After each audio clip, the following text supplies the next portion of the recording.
ولله على الناس حج البيت من استطاع إليه سبيلا ومن كفر فإن الله غني عن العالمين.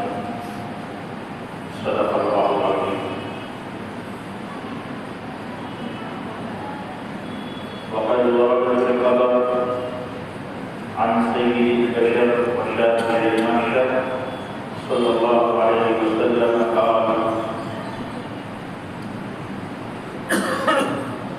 الحج المبرور ليس له جزاء إلا الجنة، أو كما قال عليه الصلاة والسلام. محترم بزرگوں، عزیز دوستوں اور معزز مائیں اور بہنیں،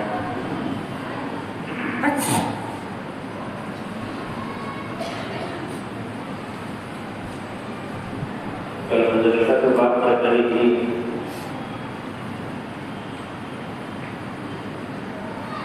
وہ حضرت ابراہیم علیہ السلام وعلیہ السلام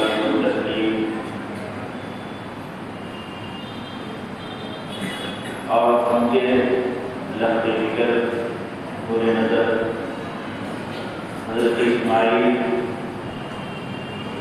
علیہ السلام، حضرت حاجر علیہ السلام، ان کی زندگی کے متعلق باتیں سامنے آئیں اور آخر میں یہ بات بھی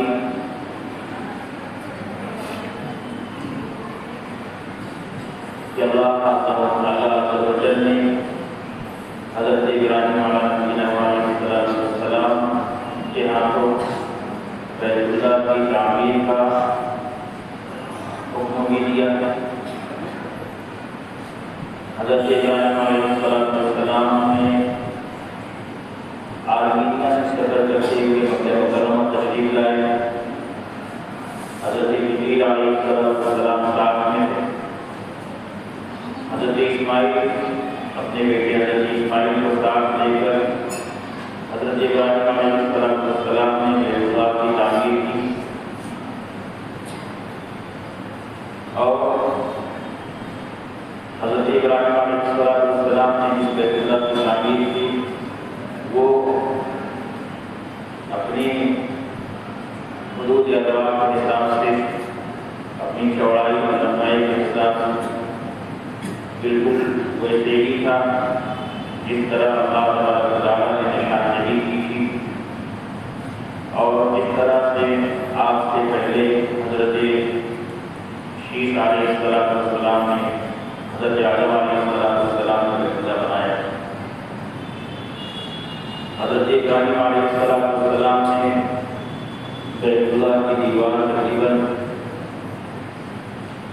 9 سرا یعنی 13.5 فٹ بلند بنایا.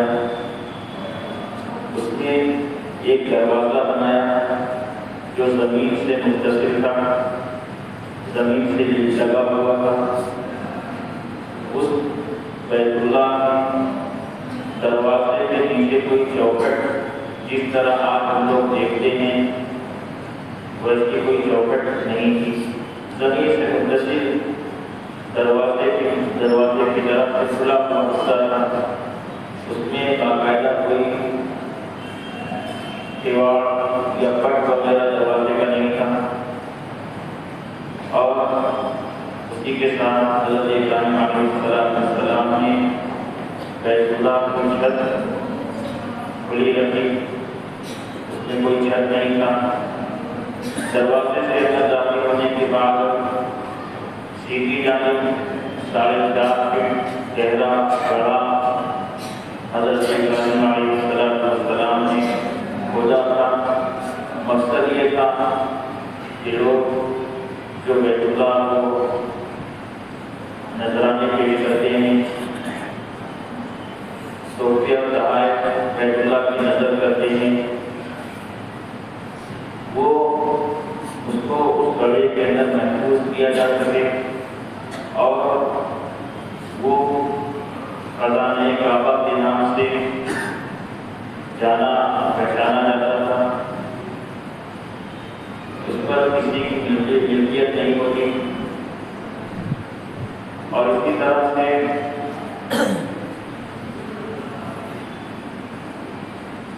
حضرت ابراہیم علیہ السلام نے جب بیت اللہ کی تعمیر سے فارغ ہوئے تو اللہ کے حکم پر اس کا طواف کیا، اور پھر اللہ کے حکم سے لوگوں کو حج کا اعلان بھی کیا، اور خود حضرت اسماعیل اور قبیلہ بنو جرہم کے جو افراد لوگوں سے اسلام قبول کر چکے تھے ان کے ساتھ حج کی ادائیگی کی۔ آپ نے طواف بھی کیا، سعی بھی کی، مینا بھی گئے، مینا سے عرفات پہنچے اور عرفات سے رات مزدلفہ آئے، مزدلفہ میں رات گزار کر 10ویں تاریخ کو دوبارہ مینا واپس آئے۔ تو یہ سارا عمل جس کو حضرت ابراہیم علیہ السلام نے حج کے ارکان کے طور پر ادا کیا، وہی عمل ہے جسے ہمارا مکہ مکرمہ پہنچ کر حج کی ادائیگی میں ان ارکان کو مکمل کرتے ہیں۔ کل میں نے بتایا تھا کہ اسی موقع پر جب حضرت ابراہیم علیہ السلام ارکان حج کی ادائیگی کر رہے تھے، آپ 10 تاریخ کو مینا میں تھے، شیطان نمودار ہوا۔ اس جگہ سے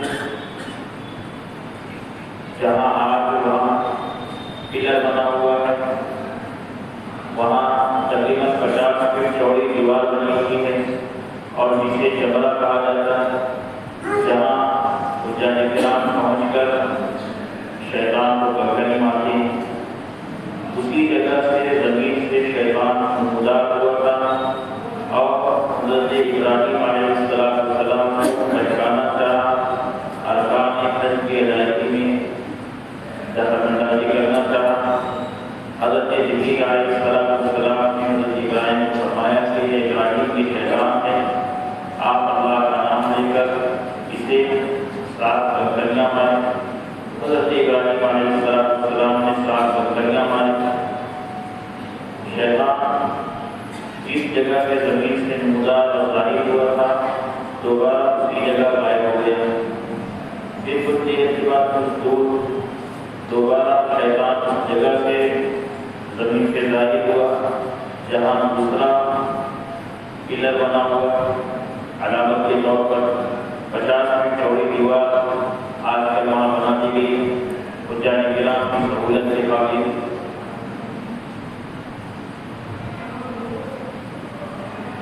پھر حضرت جبریل کے کہنے پر آپ ابراہیم علیہ السلام نے اللہ کا نام لیتے ہوئے اسے 7 کنکریاں ماری، وہ شیطان کی زمین میں غائب ہو گیا۔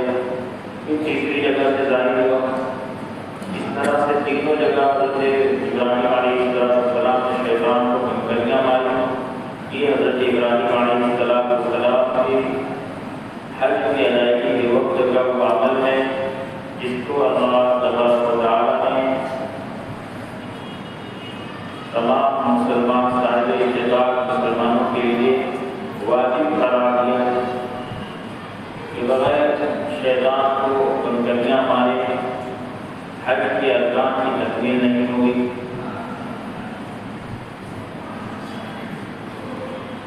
کل گزشتہ جب میں نے اس بات کا ذکر کیا تھا تو بات مکمل ہو جانے کے بعد، دعا ختم ہو جانے کے بعد اس سے آئے ملاقات کی اور انہوں نے کہا کہ آپ نے یہ جو کہا ہے کہ شیطان اس وقت نمودار ہوا جبکہ حضرت ابراہیم علیہ السلام مینا میں حج کے ارکان کی ادائیگی کر رہے تھے، اور پھر 3 مرتبہ نمودار ہوا اور 3 مرتبہ غائب ہوا۔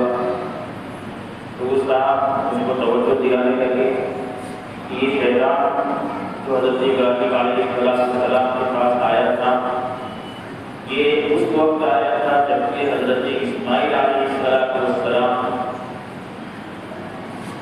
کو حضرت ابراہیم علیہ السلام ذبح کرنے کے لیے اور اللہ کی طرف سے جو حکم دیا گیا تھا اس حکم کی تکمیل اور ادائیگی کے لیے حضرت اسماعیل کو ساتھ لے کر چلے تھے۔ وقت شیطان بہکانے کے لیے آیا تھا.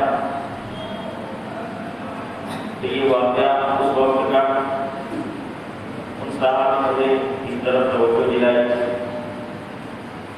لیکن بات یاد رکھنے کی یہ ہے کہ جیسا کہ صاحب نے کہا وہ واقعہ ہوا حقیقت میں حضرت ابراہیم علیہ السلام جس وقت اپنے بیٹے اسماعیل کو 13 سال کی عمر میں اللہ کے حکم پر قربان کرنے کے لیے چلے گئے. 10ویں تاریخ کی یوم نہر کا دن تھا. اس وقت شیطان مدار ہو کر شیطان ظاہر ہو کر انسانی شکل میں بہکانے کے لیے آیا تھا. لیکن اس موقع پر جو شیطان آیا تھا وہ سب سے پہلے حضرت ابراہیم کی زوجہ محترمہ حضرت حاجرہ کے پاس گئے. حضرت ابراہیم کے پاس نہیں آئے. حضرت حاجرہ کے پاس گیا تھا. اس نے کہا کہ آپ کو معلوم ہے کہ ابراہیم اپنے بیٹے اسماعیل کو کہاں لے کر گئے. پوری بات تفصیل سے گزشتہ دن ہو چکی. اس کا مختصر یہ کہ اس وقت شیطان جو آیا تھا ابراہیم علیہ السلام کے پاس نہیں آیا تھا. ان کی زوجہ محترمہ حضرت حاجرہ کے پاس پہلی مرتبہ آیا. دوسری مرتبہ جب وہاں سے نامراد ہوا تو دوسری مرتبہ حضرت اسماعیل کے پاس پہنچا تھا. ان کو متوجہ کیا کہ آپ کے والد آپ کو قربان کرنے ذبح کرنے کے لیے جا رہے ہیں. لیکن وہاں بھی حضرت اسماعیل علیہ السلام کی طرف سے فرما برداری کا جو مظاہرہ ہوا, اپنے والد کی طرف سے اطاعت و فرما برداری کا جو مظاہرہ ہوا, جو انہوں نے جواب دیا, اس جواب کو سن کر شیطان پھر منہ بٹا کر وہاں سے ذلیل خوار ہو کر غائب ہو گیا, چلا گیا. پھر تیسری مرتبہ اس وقت حضرت ابراہیم کے پاس آیا. تو وہ جو واقعہ ہے اس میں حضرت ابراہیم کے پاس صرف ایک مرتبہ آیا. اور جس وقت حج کی ادائیگی کی حضرت ابراہیم علیہ السلام مینا کے میدان میں تھے, انہی حج کے ایام میں تو شیطان 3 مرتبہ سے خدا کا تھا. اور تینوں مرتبہ حضرت ابراہیم کو ان کے احکام کی ادائیگی میں رکاوٹ ڈالنے کے لیے آیا تھا. اور ان تینوں مرتبہ حضرت جبریل کے کہنے پر حضرت ابراہیم علیہ السلام نے اللہ کا نام لیتے ہوئے اس سے کنکریاں ماری ہیں اور اس کے بعد وہ زمین میں غائب ہوا ہے. اس واقعے کو حضرت اسماعیل کے امتحان اور آزمائش کے واقعے سے ملا کر نہ دیکھا جائے. سمجھ آ رہی ہے؟ یہ واقعہ جو ہوا ہے حج کی ادائیگی کے موقع پر ہوا ہے, جس وقت حضرت اسماعیل 30 برس کے ہو چکے ہیں. تعمیر حج سے فارغ ہوئے تھے, حج کی ادائیگی کے لیے آپ کر رہے تھے. اس وقت حضرت ابراہیم کے پاس شیطان آیا. بہرحال اس کا مختصر کئی ساری باتیں داستان میں آ چکی ہیں. حضرت ابراہیم علیہ السلام حج کی ادائیگی سے فارغ ہوئے, واپس ملک شام فلسطین لوٹ گئے. اور تقریباً ایک روایت کے مطابق 175 برس کی عمر میں, ایک روایت کے مطابق 190 برس کی عمر میں, اور ایک روایت کے مطابق 200 برس کی عمر میں حضرت ابراہیم علیہ السلام اس دنیا سے پردہ فرما گئے. مکہ مکرمہ میں آپ حضرت ابراہیم کے بیٹے حضرت اسماعیل تھے. جس وقت 20 برس کے تھے بیت اللہ کی تعمیر ہوئی تھی. اس تعمیر کے بعد سے تقریباً 117 سال تک حضرت اسماعیل علیہ السلام مکہ مکرمہ میں زندہ رہے, حیات رہے. اور جب تک آپ حیات تھے بیت اللہ کے متولی حضرت اسماعیل علیہ السلام ہی تھے. حضرت اسماعیل کے دنیا سے رخصت ہونے کے بعد ان کے صاحبزادے حضرت نابغ بن اسماعیل بیت اللہ کے متولی بنائے گئے اور 100 سال تک وہ متولی رہے. حضرت اسماعیل علیہ السلام کا جس وقت انتقال ہوا 137 برس کی عمر میں, 1937 قبل مسیح حضرت عیسیٰ علیہ السلام کے اس دنیا میں تشریف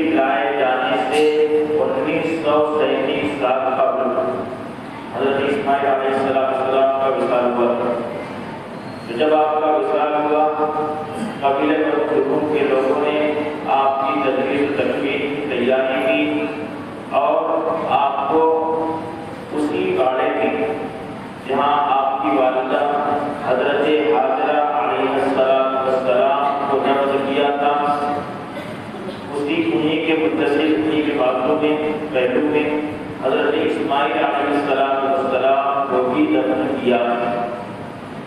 معلوم ہوا کہ حضرت حاجرہ علیہ السلام بھی اور ان کے بیٹے حضرت اسماعیل علیہ السلام یہ دونوں ماں بیٹے بازو میں دفن ہیں، اور یہ بیت اللہ کی شمالی جانب حدیب کا جو حصہ ہے اس وقت یہ بیت اللہ کے اندر شامل تھا، اس وقت یہ بیت اللہ کے اندر شامل تھا۔ اس میں حضرت حاجرہ کو اس میں دفن کیا گیا تھا، جبکہ اس کی بکریاں وہاں انہوں نے پال رکھا تھا باڑے میں۔ حضرت اسماعیل میں انتقال ہوا، اس وقت وہاں بیت اللہ بنا دیا گیا تھا، اسی کے اندر حضرت حاجرہ کے بیٹوں میں حضرت اسماعیل کو دفن کیا گیا۔ آج کل وہ جگہ حدیب کے نام سے بیت اللہ کے باہر ہے۔ تو حدیب میں آپ لوگ یہاں بیت اللہ کے ماڈل میں دیکھ رہے ہوں گے، اسی شمالی جانب اوپر حساب رقم ایک پنڈال بنا ہوا ہے، جس کے ذریعے سے بارش کا پانی جو بیت اللہ کی چھت پر گرتا ہے، اس چھت سے ہوتے ہوئے، اس پنڈال سے ہوتے ہوئے وہ پانی حدیب میں گرتا ہے۔ تو پنڈال سے پانی کی نکاسی کے لیے وہ پنڈال بنایا گیا جس کو میزاب رحمت کہا جاتا ہے۔ اسی میزاب رحمت کے نیچے میزاب رحمت درمیان میں بیت اللہ کی جو شمالی جانب کی جو دیوار ہے اس کے درمیان میں میزاب رحمت پر، اسی کے نیچے رکن عراقی کی سمت، رکن عراقی بیت اللہ کا یہ کونا ہے جہاں سے حدیب کی دیوار شروع ہو رہی ہے، یہ رکن عراقی والا کونا ہے۔ تو رکن عراقی کی جانب میزاب رحمت کے نیچے اس سمت میں حضرت حاجرہ اور حضرت اسماعیل کو دفن کیا گیا، تو آج بھی وہاں پر اندر آرام فرما رہے ہیں۔ یہ کہ نبی کے حضرت اسماعیل علیہ السلام اور انبیاء کے جسموں پر اللہ تبارک و تعالیٰ نے مٹی کو حرام فرما دیا۔ مٹی انبیاء کرام علیہ السلام کے جسموں کو نہیں کھا سکتی۔ جس طرح سے رہتی دنیا میں زندگی میں حیات میں وہ لوگ اپنے بدن کے ساتھ روح کے ساتھ ادھر ادھر آیا جایا کرتے تھے، زندگی انہوں نے گزاری ہے۔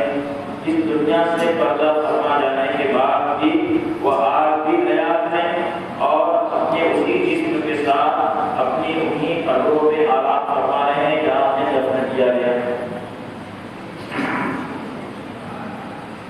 حضرت اسماعیل نے انتقال کیا، حضرت نابل ایک تقریباً 100 سال تک وہ بیت اللہ کے متولی رہے، اور ان کے انتقال کے بعد حضرت اسماعیل کے سسر حضرت مزار بن عمرو الجرہمی جو قبیلے بنو کے سردار بھی تھے، انہوں نے بیت اللہ کی تولیت کو قبول کیا، متولی بنائے گئے، اور آپ چونکہ مکہ مکرمہ کے حاکم بھی تھے۔ 120 سال تک اس کے بعد وہ زندہ رہے، مکہ مکرمہ کے حاکم رہے اور متولی رہے بیت اللہ کے۔ اس کے ان کے انتقال کے بعد ان کے صاحبزادے عمرو بن مسعود یہ تقریباً 200 سال تک مکہ مکرمہ کے حاکم اور بیت اللہ کے متولی تھے۔ ان کے انتقال کے بعد ان کے بیٹے حارث بن عمرو بن حارث یہ 200 سال تک تقریباً انہوں نے بھی بیت اللہ کی تولیت کا عہدہ نبھایا، مکہ مکرمہ کے حاکم اور گورنر رہے، اور ان کے دنیا سے پردہ فرما جانے کے بعد قبیلے بنو کا آخری حکمراں اور گورنر مزار ابن عمرو ابن حارث یہ مکہ مکرمہ کے حاکم بنائے گئے اور بیت اللہ کے متولی تھے۔ تقریباً 40 برس یہ بیت اللہ کے متولی اور مکہ مکرمہ کے حاکم رہے، اور آخر میں ایک جنگ ہوئی جس میں قبیلہ بنو خزاعہ جو مکہ مکرمہ آیا ہوا تھا،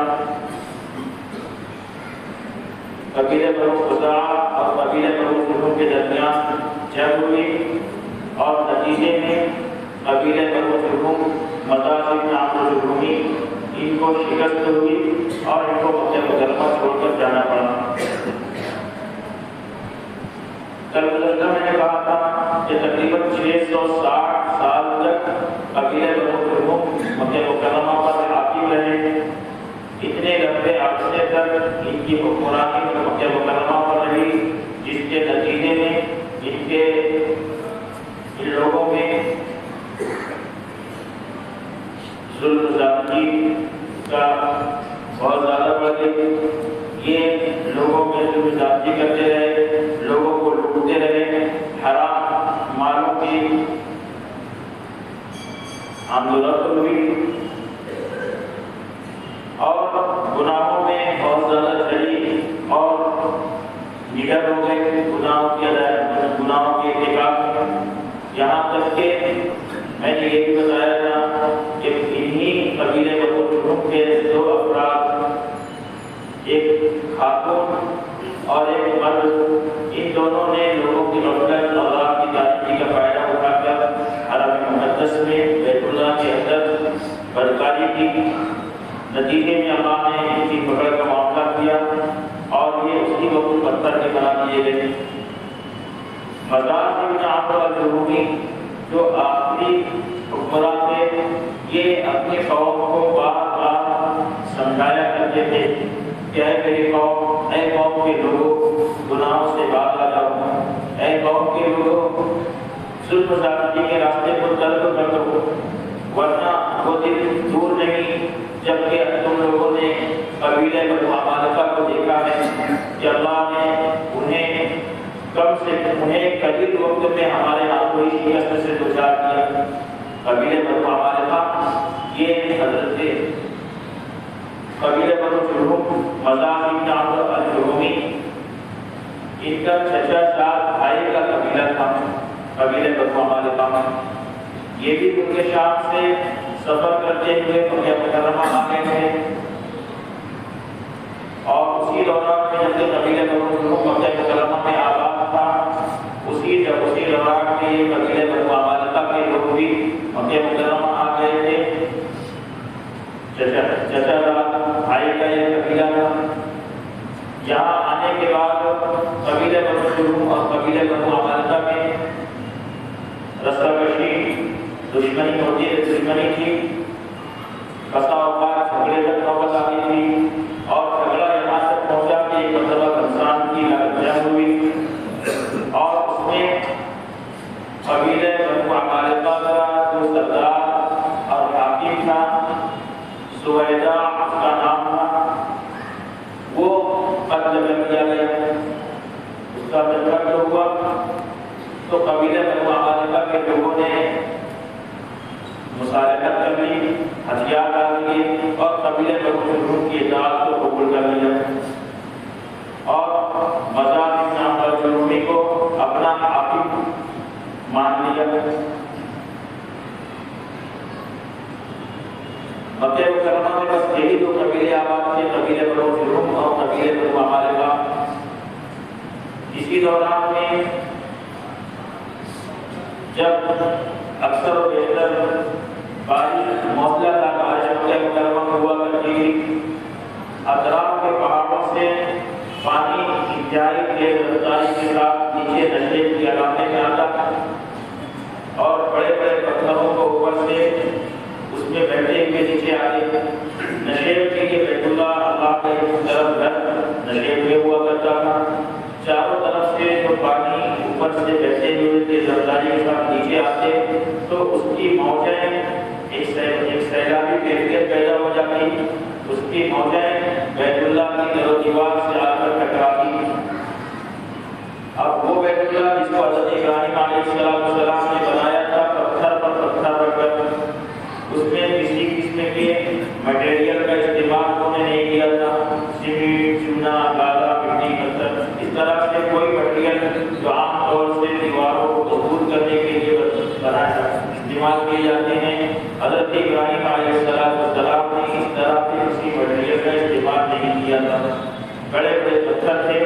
حضرت اسماعیل علیہ السلام اس کو اٹھا کر دیتے رہے. حضرت ابراہیم علیہ السلام پتھر پر پتھر رکھ کر بیت اللہ کی تعمیر کی ہے. تقریباً 13.5 فٹ اونچی دیوار بنائی ہے. اب وہ در دیوار بیت اللہ کی کب تک ان سیلابی کیفیتوں کو برداشت کرتے ہیں, ان موجوں کو برداشت کرتے ہیں. بالآخر نتیجہ یہ ہوا کہ بیت اللہ کو حضرت ابراہیم علیہ السلام کا بنایا ہوا تھا وہ منہدم ہو گیا. جب بیت اللہ منہدم ہو گیا تو قبیلہ بنو جرہم کے لوگوں نے بیت اللہ کی تعمیر کی اصغر نو ایسے سے وہاں اسی انداز میں انہی بنیادوں پر بیت اللہ کو بنایا جن بنیادوں پر حضرت ابراہیم علیہ السلام نے بیت اللہ کو بنایا. صرف ایک تبدیلی قبیلہ بنو جرہم کے لوگوں نے بیت اللہ کی تعمیر میں یہ کی کہ بیت اللہ کی مشرقی سمت میں جو دروازہ کعبہ کی جگہ کو خالی چھوڑا تھا حضرت ابراہیم علیہ السلام نے, اس میں کوئی کیواڑ اور کوئی پٹ وغیرہ اس میں نہیں تھا. اس جگہ قبیلہ بنو جرہم کے لوگوں نے دروازے کا بھی انتظام کیا, کیواڑ کا بھی انتظام کیا, چابی اور تالے کا بھی نظم کیا. اس لیے کہ اندر حضرت ابراہیم علیہ السلام نے جو خزانہ کعبہ کی حفاظت کے لیے جو گڑھا بنایا تھا, چونکہ اس بیت اللہ میں اوپر چھت بھی نہیں تھی اور اس کا دروازہ باقاعدہ دروازہ نہیں تھا, کھلا ہوا حصہ تھا دروازے کی جگہ پر, تو آئے دن اس میں چوری ہوا کرتی تھی. خزانہ کعبہ کوئی بھی, جیسے میں نے ابھی کہا ہے کہ قبیلہ بنو جرہم کے لوگ گناہوں میں اور نافرمانیوں میں ظلم ستم میں بہت آگے بڑھ گئے تھے, تو خزانہ کعبہ کو بھی بعض اوقات چوری کر لیا کرتے تھے. تو قبیلہ بنو جرہم کے لوگوں نے جب بیت اللہ کی تعمیر کی ہے اس میں دروازے کا بھی نظم کیا, تالا اور چابی کا بھی نظم کیا تاکہ خزانہ کعبہ کی حفاظت ہو سکے. لیکن اس کے باوجود چھت انہوں نے بھی نہیں بنائی, بغیر چھت کی وہ 4 دیواری تھی بیت اللہ. پھر اور بعد کے زمانے میں اسی طرح سے سیلابی پانچوں سے سیلابی موجوں سے بیت اللہ انتہائی خستہ حالت ہوا. جگہ جگہ سے اس کی دیوار ٹوٹ کر شکار ہوئی. تو قبیلہ بنو عمالقہ کے لوگوں نے اس وقت بیت اللہ کی مرمت بھی کی, ریپیئر کا کام کیا اور اس کو درست کیا. اور قبیلہ بنو عمالقہ کے لوگوں نے اس میں کسی قسم کی کوئی تبدیلی نہیں کی. اور قبیلہ بنو عمالقہ کا بنایا ہوا بیت اللہ حضور پاک علیہ السلام کی 5ویں پشت کے جو دادا قصی بن کلاب, یہ حضور پاک علیہ السلام کی 5ویں پشت کے دادا ہے. آپ علیہ السلام کے والد ماجد, ان کا نام ہم لوگ سب جانتے ہیں, عبداللہ. حضرت حضور پاک علیہ السلام کے دادا انہیں بھی ہم جانتے ہیں, عبد المطلب. حضرت عبد المطلب کے والد حضرت ہاشم تھے, ہاشم کے والد عبد مناف تھے, عبد مناف کے والد قصی تھے, اور قصی کے والد کلاب تھے, اور کلاب کے والد مرہ تھے. اس طرح یہ حضور پاک صلی اللہ علیہ وسلم کا سلسلہ نسب ہے.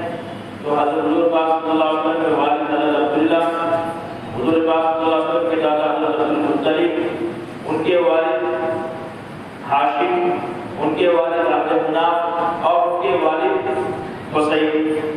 تو حضور پاک صلی اللہ علیہ وسلم کی 5ویں پشت کے دادا تھے یہ قصی بن کلاب. یہ 6ٹھی پشت کے حضور پاک صلی اللہ علیہ وسلم کے دادا تھے.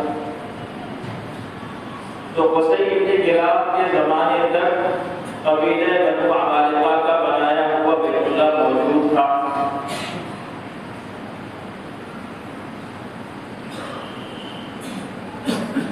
مکہ مکرمہ کے ایک دو قبائل آباد تھے, قبیلہ بنو جرہم اور قبیلہ بنو عمالقہ.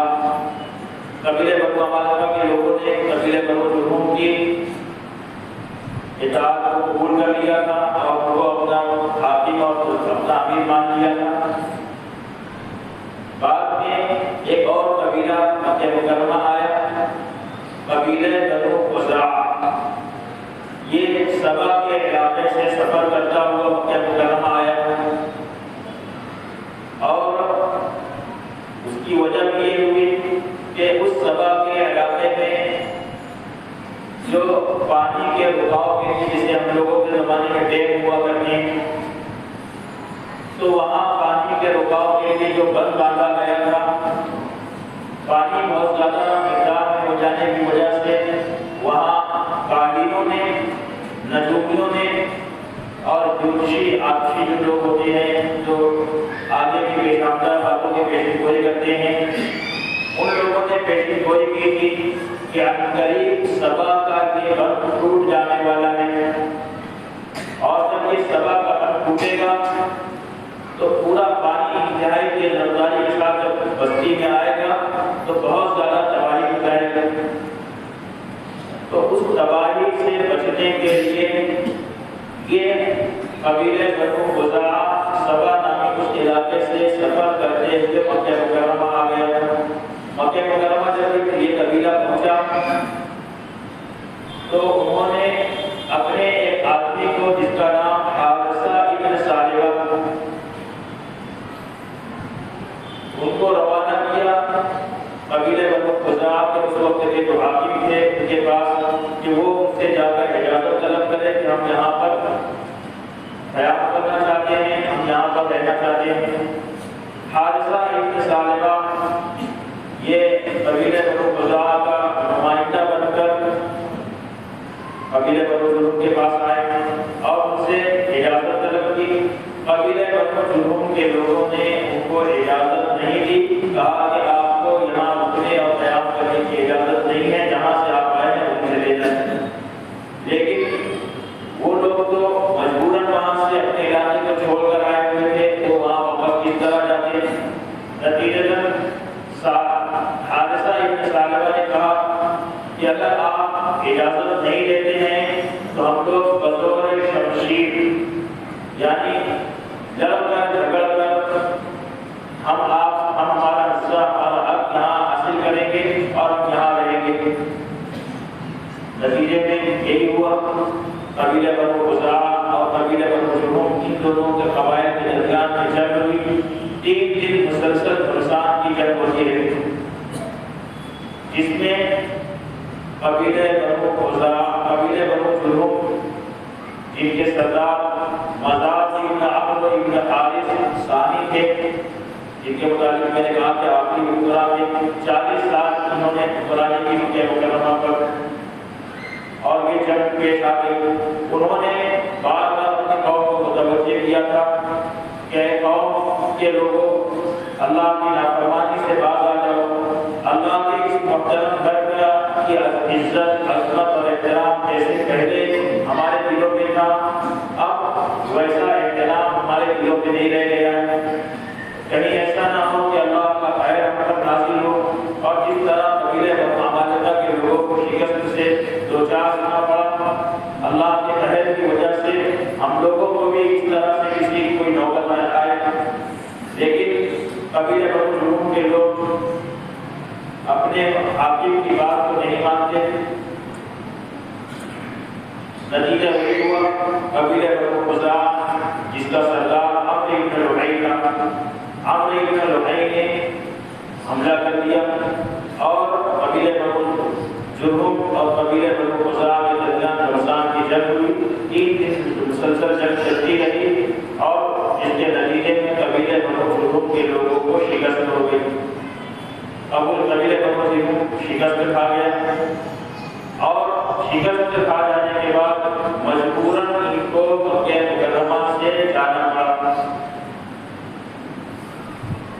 اور جس وقت مکہ مکرمہ سے جانا ان کے لیے ان کی مجبوری بن گئی، تو اس وقت جو ان کا حاکم مزاج ابن عمرو ابن حارث ثانی، انہوں نے یہ سوچا کہ بیت اللہ کی مشرقی جانب جو چالے زمزم ہے، جو زمزم کا کنواں ہے، اگر ہم اس سے فائدہ نہیں اٹھا سکتے ہیں تو کوئی دوسرا اس سے فائدہ کیوں کر اٹھائے؟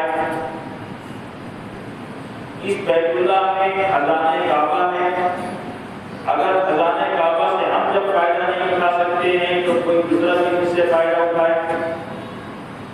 حجر اسود ہے، حجر اسود سے فائدہ جب ہم نہیں اٹھا سکتے ہیں تو کوئی دوسرا کیوں اٹھائے؟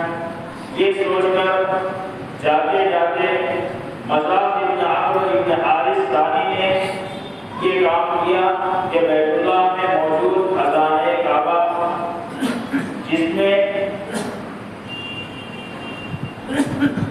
چند کلئی دار تلواریں تھیں اور 2 سونے کی ہرن تھی اور اسی طرح سے انتہائی نادر و نایاب کئی موتیاں تھیں اور بیت اللہ کے خلاف میں جو وقت ضرورت کے وقت جب بیت اللہ کے اوپر سے اس کو اتارا جاتا تو اس کو بھی بیت اللہ کے خزانے میں شامل کر دیا جاتا۔ تو یہ چیزیں تھیں خزانہ کعبہ میں شامل تھی۔ مصعب بن عمرو بن حارث ثانی نے شکست کھانے کے بعد مکہ مکرمہ چھوڑنے سے پہلے خزانہ کعبہ کو اندر سے نکالا، 2 سونے کی ہرن تھی اور 2 کئی تلواریں تھیں، کئی موتیاں تھیں اور غلاف کعبہ تھا۔ ان سب چیزوں کو چاہے زمزم میں، زمزم کا جو کنواں تھا اس میں انہوں نے اس کو ڈال دیا اور اس میں ڈالنے کے بعد اوپر سے مٹی وغیرہ ڈال کے اس کو کاٹ دیا۔ اس طرح سے کاٹ دیا کہ بعد میں کسی کو معلوم بھی نہ ہو سکے کہ یہاں کبھی کوئی کنواں رہا، کنواں ختم ہو گیا، ناپید ہو گیا۔ بارش برسی، بارش کی وجہ سے مختلف اطراف سے آئے ہوئے کچرے، مٹی، پتھر وہ بھی کچھ جگہ آ کر کچھ جائے زمزم پر جمع ہوئے تو زمزم کے کنویں کا یہ آثار و شواہد ختم ہو گئے اور کچھ عرصہ گزرنے کے بعد لوگوں کو یہ بھی نہیں معلوم تھا کہ یہاں کبھی کسی زمانے میں زمزم کا چشمہ تھا، زمزم کا کنواں تھا، لوگ بھول گئے اور قبیلے بنو کے لوگ مکہ مکرمہ چھوڑ کر روانہ ہو گئے۔ قبیلے بنو خزاعہ کا جو سردار تھا عامر بن لحی مکہ مکرمہ پر حاکم ہو گیا، یہ اس نے فتح حاصل کی تھی۔ عامر بن لحی یہ وہ بدبخت ہے جس نے مکہ مکرمہ میں بت پرستی کو عروج دیا، رواج دیا اور بت پرستی کو شروع کیا۔ عامر بن لحی سے پہلے مکہ مکرمہ میں بت پرستی نہیں تھی۔ مکہ مکرمہ میں حضرت ابراہیم علیہ السلام تھے، ان کے ماننے والے تھے۔ قبیلے بنو کے لوگوں نے ان کے ہاتھوں میں اسلام قبول کیا تھا۔ حضرت اسماعیل یہاں رہے، ان کے ہاتھوں پر قبیلے بنو اور عمالقہ کے لوگوں نے اسلام قبول کیا تھا۔ تو مکہ مکرمہ میں توحید پرست لوگ آباد تھے۔ قبیلہ بنو خزاعہ جب مکہ مکرمہ آیا ہے اور قبیلہ بنو کے لوگوں کو شکست دی ہے اور جہاں پر وہ لوگ حاکم ہوئے ہیں تو اس کا حاکم عامر بن لحی یہ ایک مرتبہ سفر کرتے ہوئے ملک شام کے ایک علاقہ ہے بلقا نامی سرزمین پر پہنچا۔ وہاں ایک محلہ تھا معارف نامی۔ جب یہ وہاں اس جگہ گیا تو وہاں دیکھا کہ وہاں کے لوگ عبادت کرتے ہوئے اپنے سامنے مورتی رکھتے ہیں، اپنے سامنے مجسمہ رکھتے ہیں اور مجسمے کے سامنے پیشانی کو ٹیکتے ہیں، اس کا سجدہ کرتے ہیں، اس کی عبادت کرتے ہیں اور اپنی ضروریات اس کے سامنے پیش کرتے ہیں۔ تو عامر بن لحی قبیلہ بنو خزاعہ کا جو حاکم تھا، اس نے جب یہ عمل دیکھا تو اس کو یہ عمل بہت پسند آیا۔ یہ عبادت کا یہ طریقہ اچھا ہے، ہمارا معبود ہمارے سامنے ہو۔ اس نے وہاں ایک بت خریدا، بھگل نامی ایک بڑا سا بت اس نے وہاں خریدا اور مکہ شام سے اس بھگل نامی بت کو اپنے ساتھ لے کر مکہ مکرمہ آیا۔ مکہ مکرمہ آنے کے بعد اس نے اس بھگل نامی بت کو بیت اللہ کے اندر اس کو نصب کر دیا، رکھ دیا اور اعلان کر دیا کہ آج سے ہمارا معبود یہ حبل ہے۔ جس طرح ہم بیت اللہ کے لیے طواف کرتے ہیں اور وہاں ہم عبادت کیا کرتے تھے، اب یہ ہمارا معبود حبل ہوگا، اس کے سامنے پہنچ کر ہم کو عبادت کرنا ہے، پرستش کرنا ہے، آنکھوں کو دیکھنا ہے۔ اس طرح سے وہاں پر خود پرستی کو پروان چڑھا اور خود پرستی شروع ہو گئی۔ اور پھر وقت گزرنے کے ساتھ ساتھ لوگ جب مختلف قبائل کے لوگ یہاں پر آتے تو اپنے ساتھ چھوٹے چھوٹے بت لایا کرتے تھے اور وہ اپنا بت لا کر اسی بیت اللہ کے اندر رکھ دیا کرتے تھے۔ ہر قبیلے کا، ہر خاندان کا ایک اپنا الگ بت ہوتا تھا، وہ اس کی عبادت کیا کرتے تھے۔ یہاں تک کہ رفتہ رفتہ ہوتے ہوتے مکہ مکرمہ میں ہر طرف بت ہی بت ہو گئے۔ حرم شریف میں کچھ جگہ جگہ بت تھے، صفا پر بھی بت تھے، مروہ پر بھی بت تھے، مینا میں، مزدلفہ میں، عرفات میں جا بجا بت ہی بت تھے۔ یہاں تک کہ وہ جو نافرمان اور بدکار شخص تھے جن کے متعلق میں نے کل کہا تھا، نائلہ بنت زند اور اصحاب بن بوا، جنہوں نے بیت اللہ میں بدکاری کی تھی، اللہ نے انہیں پتھر کا بنا دیا تھا۔ تو شروع میں تو لوگ ان پتھر کے مجسموں سے نفرت کیا کرتے تھے، آتے جاتے لال اور پیر سے ان کو مارا کرتے، ان پر تھوکا کرتے، تھوڑا کرکٹ اور کچرا وغیرہ اس کے اوپر ڈالا کرتے تھے۔ لیکن وقت گزرنے کے ساتھ ساتھ انہوں نے جب بت پرستی شروع ہوئی مکہ مکرمہ میں، تو ایک کو اٹھا کر اصحاب کو صفا پر رکھ دیا، نائلہ کو مروہ پر رکھ دیا اور وہاں کی عبادت شروع ہو گئی۔ تو بدبختی میں اس حد تک یہ لوگ پہنچے ہوئے تھے۔ بہرحال قبیلہ بنو خزاعہ نے مکہ مکرمہ کے لیے شروع کیا۔ قبیلہ بنو خزاعہ کا جو آخری بادشاہ تھا حلیل ابن حبشیہ ابن کعب ابن سلول، حلیل ابن حبشیہ ابن کعب ابن سلول، یہ قبیلہ بنو خزاعہ کا آخری بادشاہ تھا۔ اور انہی کے زمانے میں حضور پاک صلی اللہ علیہ وسلم کی پانچویں پشت کے دادا حضرت قصی بن کلاب کا زمانہ تھا، جب حلیل ابن حبشیہ ابن کعب ابن سلول مکہ مکرمہ کا حاکم تھا۔ قصی یہ چھوٹے تھے۔ قصی کے والد کلاب حضور پاک صلی اللہ علیہ وسلم کی چھٹی پشت کے دادا، انہوں نے نکاح کیا قبیلہ بنو زہرہ کی ایک خاتون سے جن کا نام فاطمہ بنت سعد تھا۔ فاطمہ بنت سعد جو قبیلہ بنو زہرہ کی خاتون تھی، ان سے نکاح کیا حضرت کعب نے، حضرت کلاب نے، قصی بن کلاب، اور جس کے نتیجے میں ان کے بطن سے 2 بچے پیدا ہوئے۔ بڑے بیٹے کا نام انہوں نے زہرہ رکھا اور چھوٹا بیٹا جو تھا ان کا نام زید تھا۔ اور اس کے بعد کلاب کا حضور پاک صلی اللہ علیہ وسلم کی چھٹی پشت کے دادا تو ان کا وصال ہو گیا، انتقال ہو گیا۔ جب ان کا انتقال ہو گیا تو ان کی زوجہ، ان کی بیوی فاطمہ بنت سعد نے ربیعہ ابن حرام نامی ایک خزاعی شخص سے نکاح کر لیا۔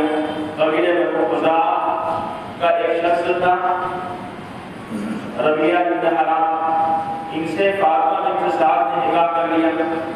جب ان سے نکاح ہوا تو قبیلہ بنو خزاعہ جو ملک شام میں ایک بہت بڑا ان کا ان کی رہائش تھی، وہاں پر وہ قبیلہ آباد تھا۔ تو ربیعہ ابن حرام نے اپنی نئی بیوی فاطمہ بنت سعد کو ساتھ لے کر اپنے شہر ملک شام کی طرف روانہ ہوا۔ فاطمہ بنت سعد جب اپنے نئے شوہر کے ساتھ قبیلہ بنو خزاعہ کی طرف روانہ ہوئی تو ساتھ میں اپنے بڑے بیٹے زہرہ کو کہا اور اپنے چھوٹے بیٹے زید کو کہا کہ تم دونوں بھی میرے ساتھ چلیں،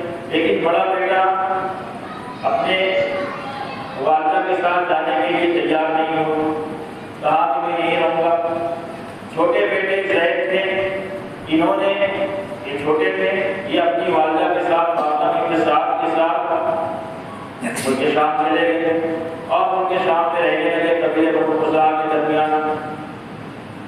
وہاں رہتے ہوئے یہ بڑے بڑے اور یہاں تک کہ فن حرب و ضرب کے ماہر، انتہائی بہادر، انتہائی شجاع لیڈر تھے زید، اور ان کو قصی کہا جانے لگا۔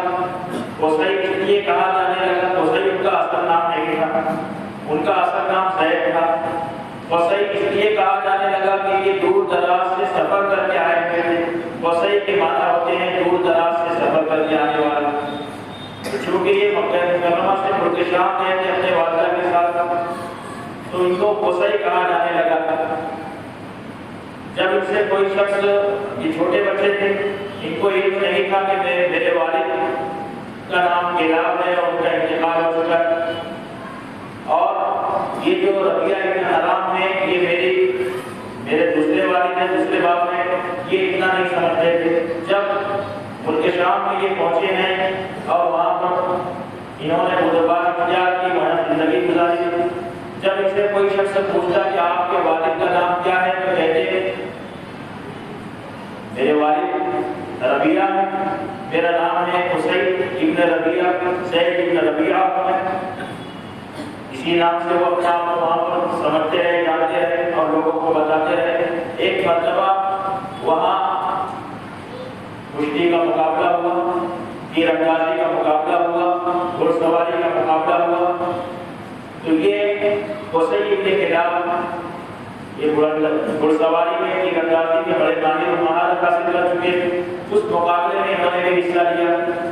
جب اس مقابلے میں انہوں نے اپنے مد مقابل کو شکست دی، گھڑ سواری میں بھی شکست دی، پھر آگے کے مقابلے میں تیر اندازی میں بھی اپنے مد مقابل کو انہوں نے شکست دی، اور کشتی کے مقابلے میں بھی جب انہوں نے اپنے مد مقابل کو شکست دی، پھر ان کے مد مقابل نے ان کو بلا بلا کہا، ان کو طعنہ دیا کہ آپ تو ہمارے اپنے علاقے کے ہیں بھی نہیں، آپ جہاں سے آئے ہیں وہاں چلے جائیں۔ جب قصی نے یہ جملہ سنا اپنے مد مقابل سے، تو یہ جب گھر آئے تو اپنی والدہ سے کہا کہ ہمارا گھر کہاں ہے، ہم کہاں کے رہنے والے ہیں اور میرے والد کون ہیں؟ تو ان کی والدہ نے کہا کہ آپ کے والد ربیعہ ہیں، ربیعہ ابن حرام جو ان کے دوسرے شوہر تھے۔ کہا کہ آپ کے والد ربیعہ ہیں، کہا کہ جب میرے والد ربیعہ ہیں تو میرا مد مقابل جو کشتی میں جس کو میں نے پچھاڑا ہے اس نے طعنہ دیتے ہوئے مجھ کو یہ کیوں کہا کہ آپ تو ہمارے شہر کے بھی نہیں ہیں، ہمارے قبیلے سے بھی نہیں ہیں، آپ جہاں سے آئے ہیں وہاں چلے جائیں۔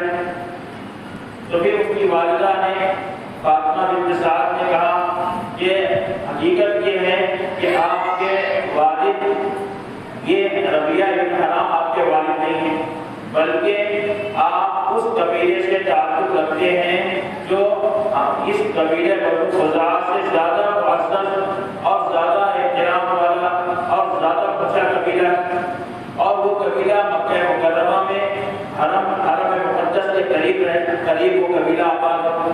آپ اس قبیلے سے متعلق ہیں اور آپ کے والد کا نام کلاب تھا جن کا انتقال ہو چکا۔ ان کے انتقال کے بعد میں نے ربیعہ سے شادی کی تھی، تو ربیعہ اصل میں آپ کے والد نہیں ہیں، آپ کے والد کلاب ہیں۔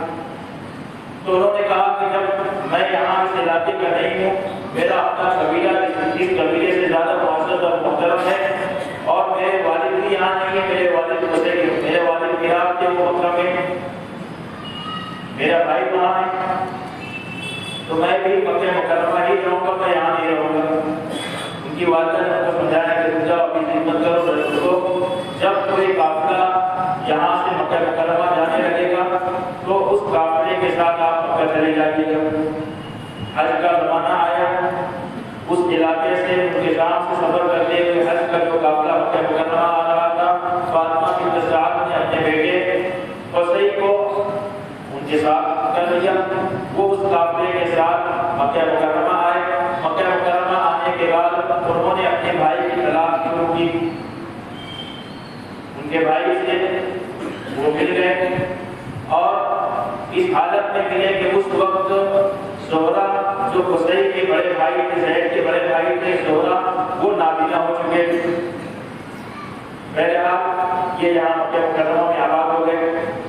تو اس وقت مکہ مکرمہ میں جو حاکم تھے قبیلہ بنو خزاعہ کا، جو آخری بادشاہ تھا خلیل بن حبشیہ بن کعب بن سلول، وہ اس نے جب دیکھا کہ یہ آنے والا جو نوجوان ہے قصی، یہ انتہائی بہادر، انتہائی نڈر اور بے باک ہے، یہاں تک کہ قصی کے نوجوان ہو چکے تھے، انہوں نے اپنا نکاح کا پیغام اسی حاکم خلیل بن حبشیہ کی صاحبزادی، ان سے اپنا نکاح کا پیغام دیا اور کہا کہ میں آپ کی صاحبزادی عقبہ سے شادی کرنا چاہتا ہوں۔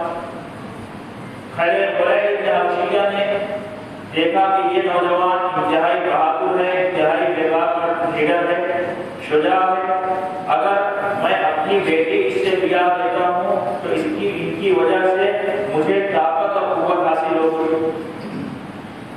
چنانچہ انہوں نے اپنی بیٹی عقبہ کا نکاح قصی سے کر دیا۔ قصی حضور پاک صلی اللہ علیہ وسلم کے 5ویں بیٹے کے دادا ہیں۔ اور پھر کچھ دنوں کے بعد خلیل بن حبشیہ کا جب انتقال ہو گیا تو یہ ان کے داماد قصی مکہ مکرمہ کے حاکم بنا دیے گئے، اس لیے کہ یہ انہوں نے جب مکہ مکرمہ آئے تھے تو مکہ مکرمہ میں انہوں نے یہ دیکھا تھا کہ قبیلے بنو خزاعہ کے جو چھوٹے چھوٹے لوگ ہیں، چھوٹے چھوٹے جو ٹکڑی میں بٹے ہوئے تھے، اور ہر ٹکڑی کے ذمے کچھ نہ کچھ کام لگایا گیا، ہر جماعت کے ذمے کچھ نہ کچھ کام لگایا گیا تھا کہ آپ کے ذمے یہ کام، آپ کے ذمے یہ کام، یہاں تک کہ ایک قبیلہ اس میں ایک جماعت اس طرح کی تھی کہ جب تک کہ وہ حرم مقدس میں پہنچ کر وہ طواف نہیں شروع کریں گے کوئی دوسرا ان سے پہلے طواف نہیں کر سکتا۔ ان میں بھی ایک جماعت وہ ان لوگوں کی تھی کہ حج کے ایام میں پہلے وہ مینا جائیں گے، حج کا احرام باندھ کے، اس کے بعد دوسرے لوگ ان کے پیچھے ان کی ابتدا میں مینا پہنچیں گے۔ پہلے وہ کنکری مارنے کی جگہ جائیں گے اور وہ شیطان کو کنکریاں ماریں گے، بعد میں کوئی اور کنکریاں مارے گا۔ تو اس طرح سے وہاں مختلف جماعتیں قبیلہ بنو خزاعہ کی بنی ہوئی تھی اور وہ لوگوں پر اس طرح سے اپنی حکمرانی کیا کرتے تھے۔ تو جب قصی نے یہ معاملہ دیکھا تو وہ اس وقت جب کہ لوگ پجاری کرام مینا میں تھے اور شیطان کو کنکریاں مارنے کی تیاری تھی، قبیلہ بنو خزاعہ کی وہ جماعت جن کے ذمہ ایک ذمہ داری تھی کہ پہلے وہ کنکری ماریں گے، بعد لوگ جو مختلف اطراف سے آئے ہوئے ہیں وہ کنکریاں ماریں گے، وہ وہاں پہنچ چکے تھے۔ اسی دوران میں قصی اپنی پوری گینگ کے ساتھ وہاں پر موجود ہو گئے، وہاں پر پہنچ گئے اور وہاں پہنچنے کے بعد کہا کہ اب ہم جب تک کہ یہاں کنکری نہیں ماریں گے کوئی کنکری نہیں مار سکتا۔ جب وہ جماعت جو اس کام پر معمول تھی انہوں نے دیکھا کہ ایک نوجوان ہے، گھوڑ سوار ہے، اس کے ساتھ کئی لوگ آئے ہوئے ہیں اور اس طرح سے وہ یہاں پر دھاندلی کر رہے ہیں، تو ان کے درمیان میں آپس میں لڑائیاں ہوئی اور لڑائی کے نتیجے میں اس جماعت کے کئی لوگ قتل کر دیے گئے۔ نتیجے میں قصی کے خلاف حاوی ہو گئے، وہ غالب ہو گئے اور انہوں نے اعلان کر دیا کہ اب جب تک کہ ہم اور ہمارے گینگ کے لوگ یہ کام نہیں کریں گے کوئی دوسرا نہیں کر سکتا۔ تو اس طرح سے وہ لوگوں میں مکہ مکرمہ میں مشہور ہو گئے۔ جب خلیل بن حبشیہ کا انتقال ہوا تو ان کو لوگوں نے اپنا حاکم بنا لیا۔ تو اس طرح سے قبیلہ بنو خزاعہ سے مکہ مکرمہ کی حاکمیت قریش میں منتقل ہوئی ہے، حضور پاک صلی اللہ علیہ وسلم کی خاندان میں منتقل ہوئی ہے پہلی مرتبہ قصی کے خلاف کے زمانے میں۔ قصی کے خلاف جب مکہ مکرمہ پر حاکم بنا دیے گئے تو انہوں نے سب سے پہلا جو فیصلہ صادر کیا وہ یہ کہ اے لوگوں، تمہیں شرم نہیں آتی؟ تم نہیں دیکھتے کہ یہ اللہ کا محترم گھر یہ کسی کھنڈر کی طرح سے بنا ہوا ہے؟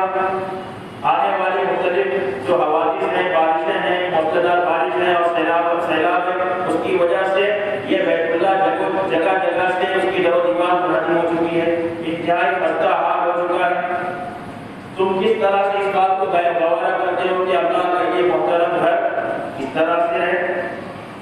تو کیوں نہ ہم اس محترم گھر کو منحرف کر کے دوبارہ نئے سرے سے اللہ کے اس محترم گھر کو بنائیں۔ اور اس کے بعد ابھی قصی بن کلاب نے بیت اللہ کی در و دیوار کو ڈھانے کا حکم دے دیا، جو در و دیوار کی اس کو توڑ دیا گیا، اور وہاں انہی بنیادوں پر، جن بنیادوں پر بیت اللہ اس وقت موجود تھا اور جن بنیادوں پر حضرت آدم علیہ السلام کے زمانے سے تھا، انہی بنیادوں پر قصی بن کلاب نے بیت اللہ کی تعمیر کی۔ اس وقت بھی کوئی حتیم کا حصہ باہر نہیں تھا۔ اس نے بھی انہوں نے ایک دروازہ رکھا، جیسے حضرت ابراہیم علیہ السلام نے دروازہ زمین سے متصل رکھا تھا، اس میں دروازہ تھا، اس میں چابی اور تالے کا انتظام تھا۔ ایک تبدیلی قصی بن کلاب جو حضور پاک صلی اللہ علیہ وسلم کی پاک کی کے دادا ہیں، انہوں نے بیت اللہ کی تعمیر میں ایک تبدیلی یہ کی کہ اس کے اندر اب تک کوئی چھت نہیں تھا۔ تو قصی بن کلاب نے اس میں کھجور کی ٹہنیوں، کھجور کی چھال اور اس کی لکڑیوں اور تنوں کے ذریعے سے بیت اللہ کے اندر چھت کا انتظام کروایا۔ یہ تبدیلی قصی بن کلاب نے کی، اس سے پہلے کوئی چھت نہیں ہوا کرتا تھا۔ اور دوسرا اہم ترین کام قصی بن کلاب نے یہ کیا کہ مکہ مکرمہ میں حرم شریف سے متصل جو لوگوں کے گھر وہاں موجود تھے وہ جھوپڑی نما تھے، تمبو جس طرح سے خیمہ ہوتا ہے، خیمہ نما وہاں لوگوں کے جھوپڑے تھے، لوگ اسی میں اپنی زندگیاں گزار رہے تھے۔ اور پختہ عمارت صرف بیت اللہ کی تھی، پتھر سے بنی ہوئی، اور لوگ اسی لیے اپنے گھروں کو پختہ نہیں بناتے تھے کہ وہ لوگ سمجھتے تھے، ان کے دلوں میں بیت اللہ کی عظمت قدر و منزلت تھی، وہ کہتے تھے کہ پختہ عمارت یہ بیت اللہ کا حق ہے، در و دیوار پختہ ہو، مٹی پتھروں سے بنی ہوئی عمارت ہو، یہ صرف بیت اللہ کا حق ہے۔ ہم اس طرح سے بیت اللہ کی موجودگی میں اپنے گھروں کو اس طرح سے اس کے مشابہ اور پختہ بنائیں، لہذا وہ اپنے گھروں کو خیمہ نما، جھوپڑی نما بنا کر اس میں رہتے تھے۔ تو قصی بن کلاب نے لوگوں میں یہ اعلان کر دیا کہ اب سے یہاں موجود تمام لوگوں کے گھر بھی مضبوط اور پختہ ہوں گے، ہر ایک اپنے گھر کو مضبوط اور پختہ بنائے۔ اور اس طرح سے وہاں گھروں کو بنانے کا حکم دیا کہ ہر دو گھر کے درمیان میں راستہ چھوڑا جائے تاکہ ان راستوں سے ہوتے ہوئے لوگ حرم شریف کے اندر آ سکیں، مطاف میں طواف کر سکیں، بیت اللہ کے پاس پہنچ کے۔ تو ہر دو گھر کے درمیان سے راستہ چھوڑا گیا اور پختہ عمارتیں بنوائی گئی قصی بن کلاب کے حکم پر۔ یہ کام قصی بن کلاب نے کیا تھا۔ ایک اہم ترین اور کام قصی بن کلاب نے یہ بھی کیا تھا کہ حرم مقدس کے قریب میں ایک انتہائی شاندار عمارت دار الندوہ کے نام پر بنائی، مشورہ گھر، کہ جب بھی ہم کو کسی کام کا کوئی مشورہ کرنا ہو، جب بھی ہم کو کوئی پروگرام کرنا ہو تو ہم اپنے پروگرام کو، ہم اپنے مشوروں کو اس عمارت میں انجام دیں، دار الندوہ میں۔ وہ دار الندوہ جس کو قصی بن کلاب نے بنایا تھا، حضور پاک صلی اللہ علیہ وسلم کے زمانے میں بھی موجود تھا۔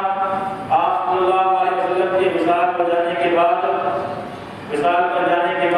خلفائے راشدین کے زمانے میں بھی دار الندوہ موجود تھا، خلفائے بنو امیہ کے زمانے میں بھی دار الندوہ موجود تھا۔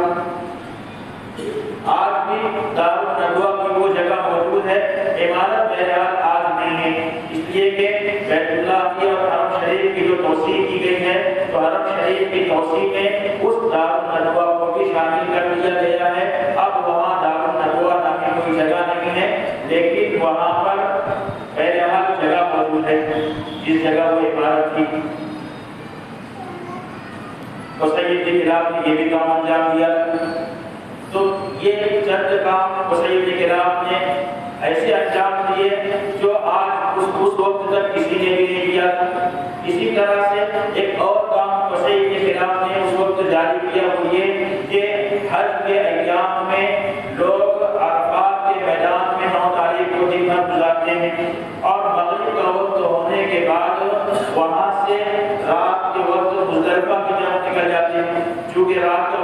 ہوتا ہے، وہاں اس وقت اس طرح سے کوئی روشنی کا لائٹ کا کوئی انتظام نہیں تھا، تو رات کا وقت ہوتا ہے، لوگوں کو کیسے معلوم پڑے کہ ہم مزدلفہ پہنچے ہیں نہیں پہنچے ہیں؟ تو لوگوں کو اس کا علم ہو سکے اس کے لیے قصی ابن کلاب نے مزدلفہ کے میدان میں آگ روشن کرنے کا کام انجام دیا، تاکہ لوگ بیچارے کرام جب عرفات سے مزدلفہ کی طرف رات میں نکلے تو ان الاؤ کو، ان بڑے بڑے آگ کو دیکھ کر سمجھ جائے، پہچان جائے کہ ہم لوگ مزدلفہ کے میدان میں آ چکے ہیں۔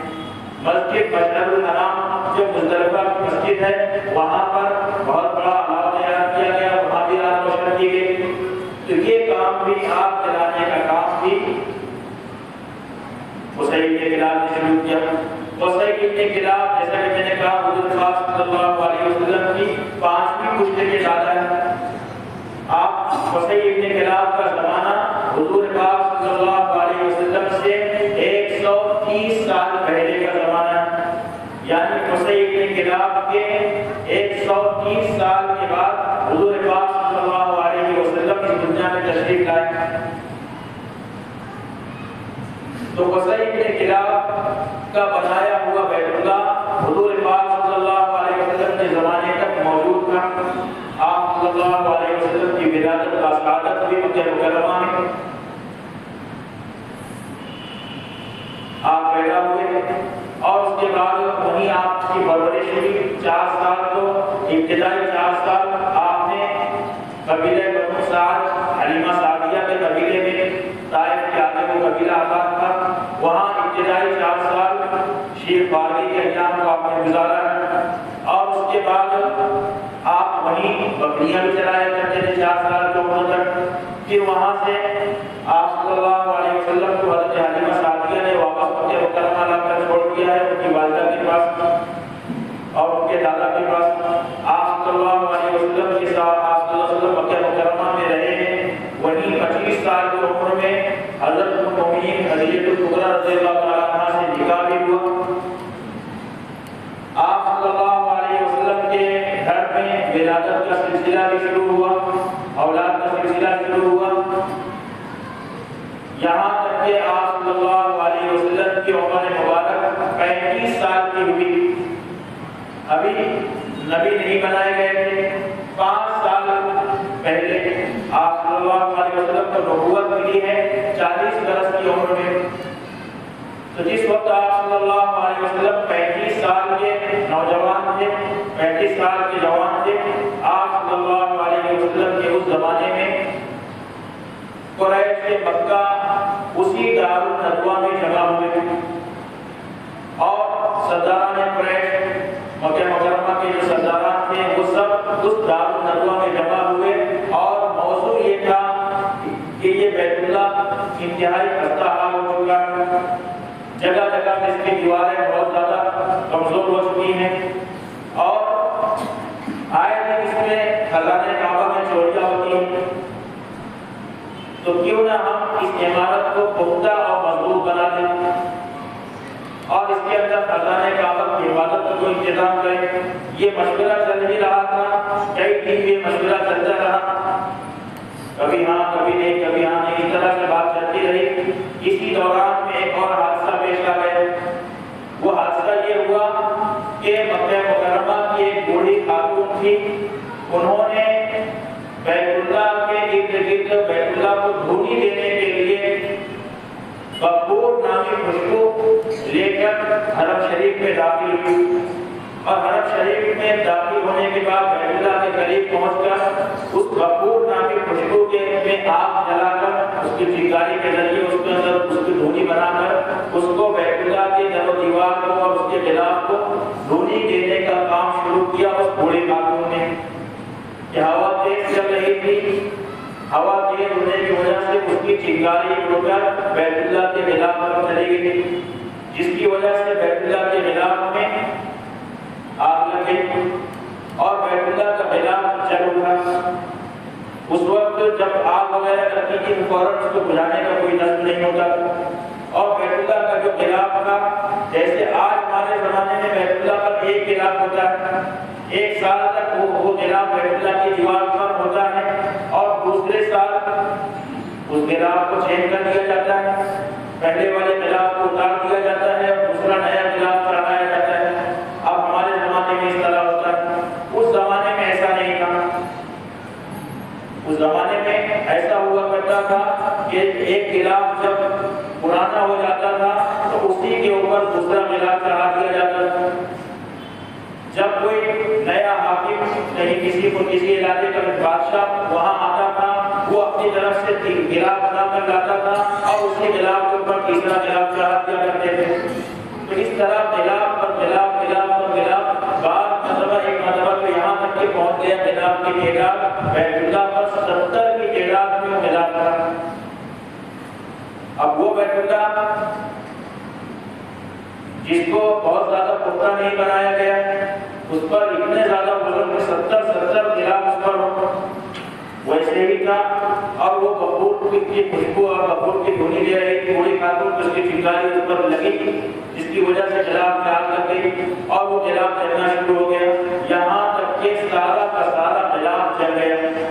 اب معمولی آگ نہیں تھی، اس کی وجہ سے حجر اسود جو جنت کا پتھر ہے وہ بھی متاثر ہو گیا اور حجر اسود تین حصوں میں تڑپ گیا، جھٹک گیا، 3 جگہ سے چڑ گیا اس آگ کی وجہ سے۔ یہ بھی بڑا نقصان ہوا۔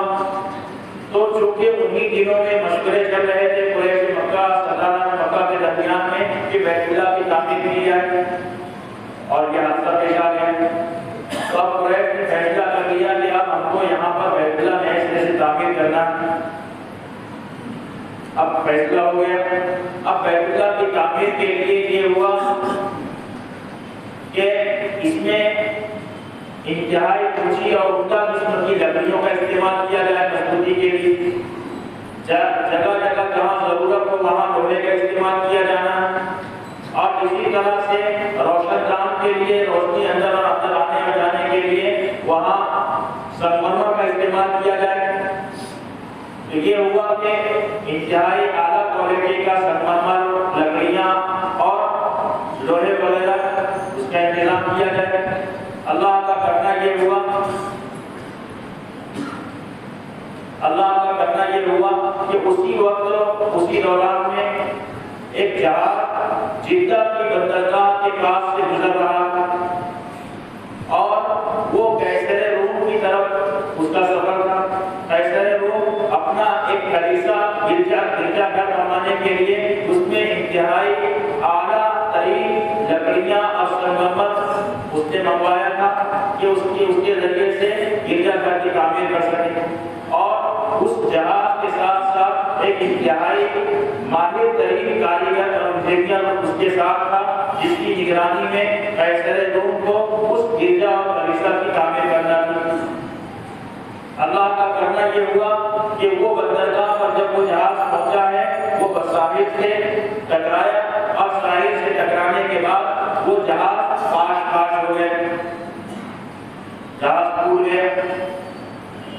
اب اس میں موجود جو باقوم نامی جو کاریگر تھا، جو انتہائی ماہر انجینئر تھا، وہ پریشان ہو گیا کہ اب یہ جہاز کو اب سفر کرنے کے لائق نہیں رہا، اس میں موجود جو یہ ساری چیزیں ہیں میں اس کو کیا کروں گا۔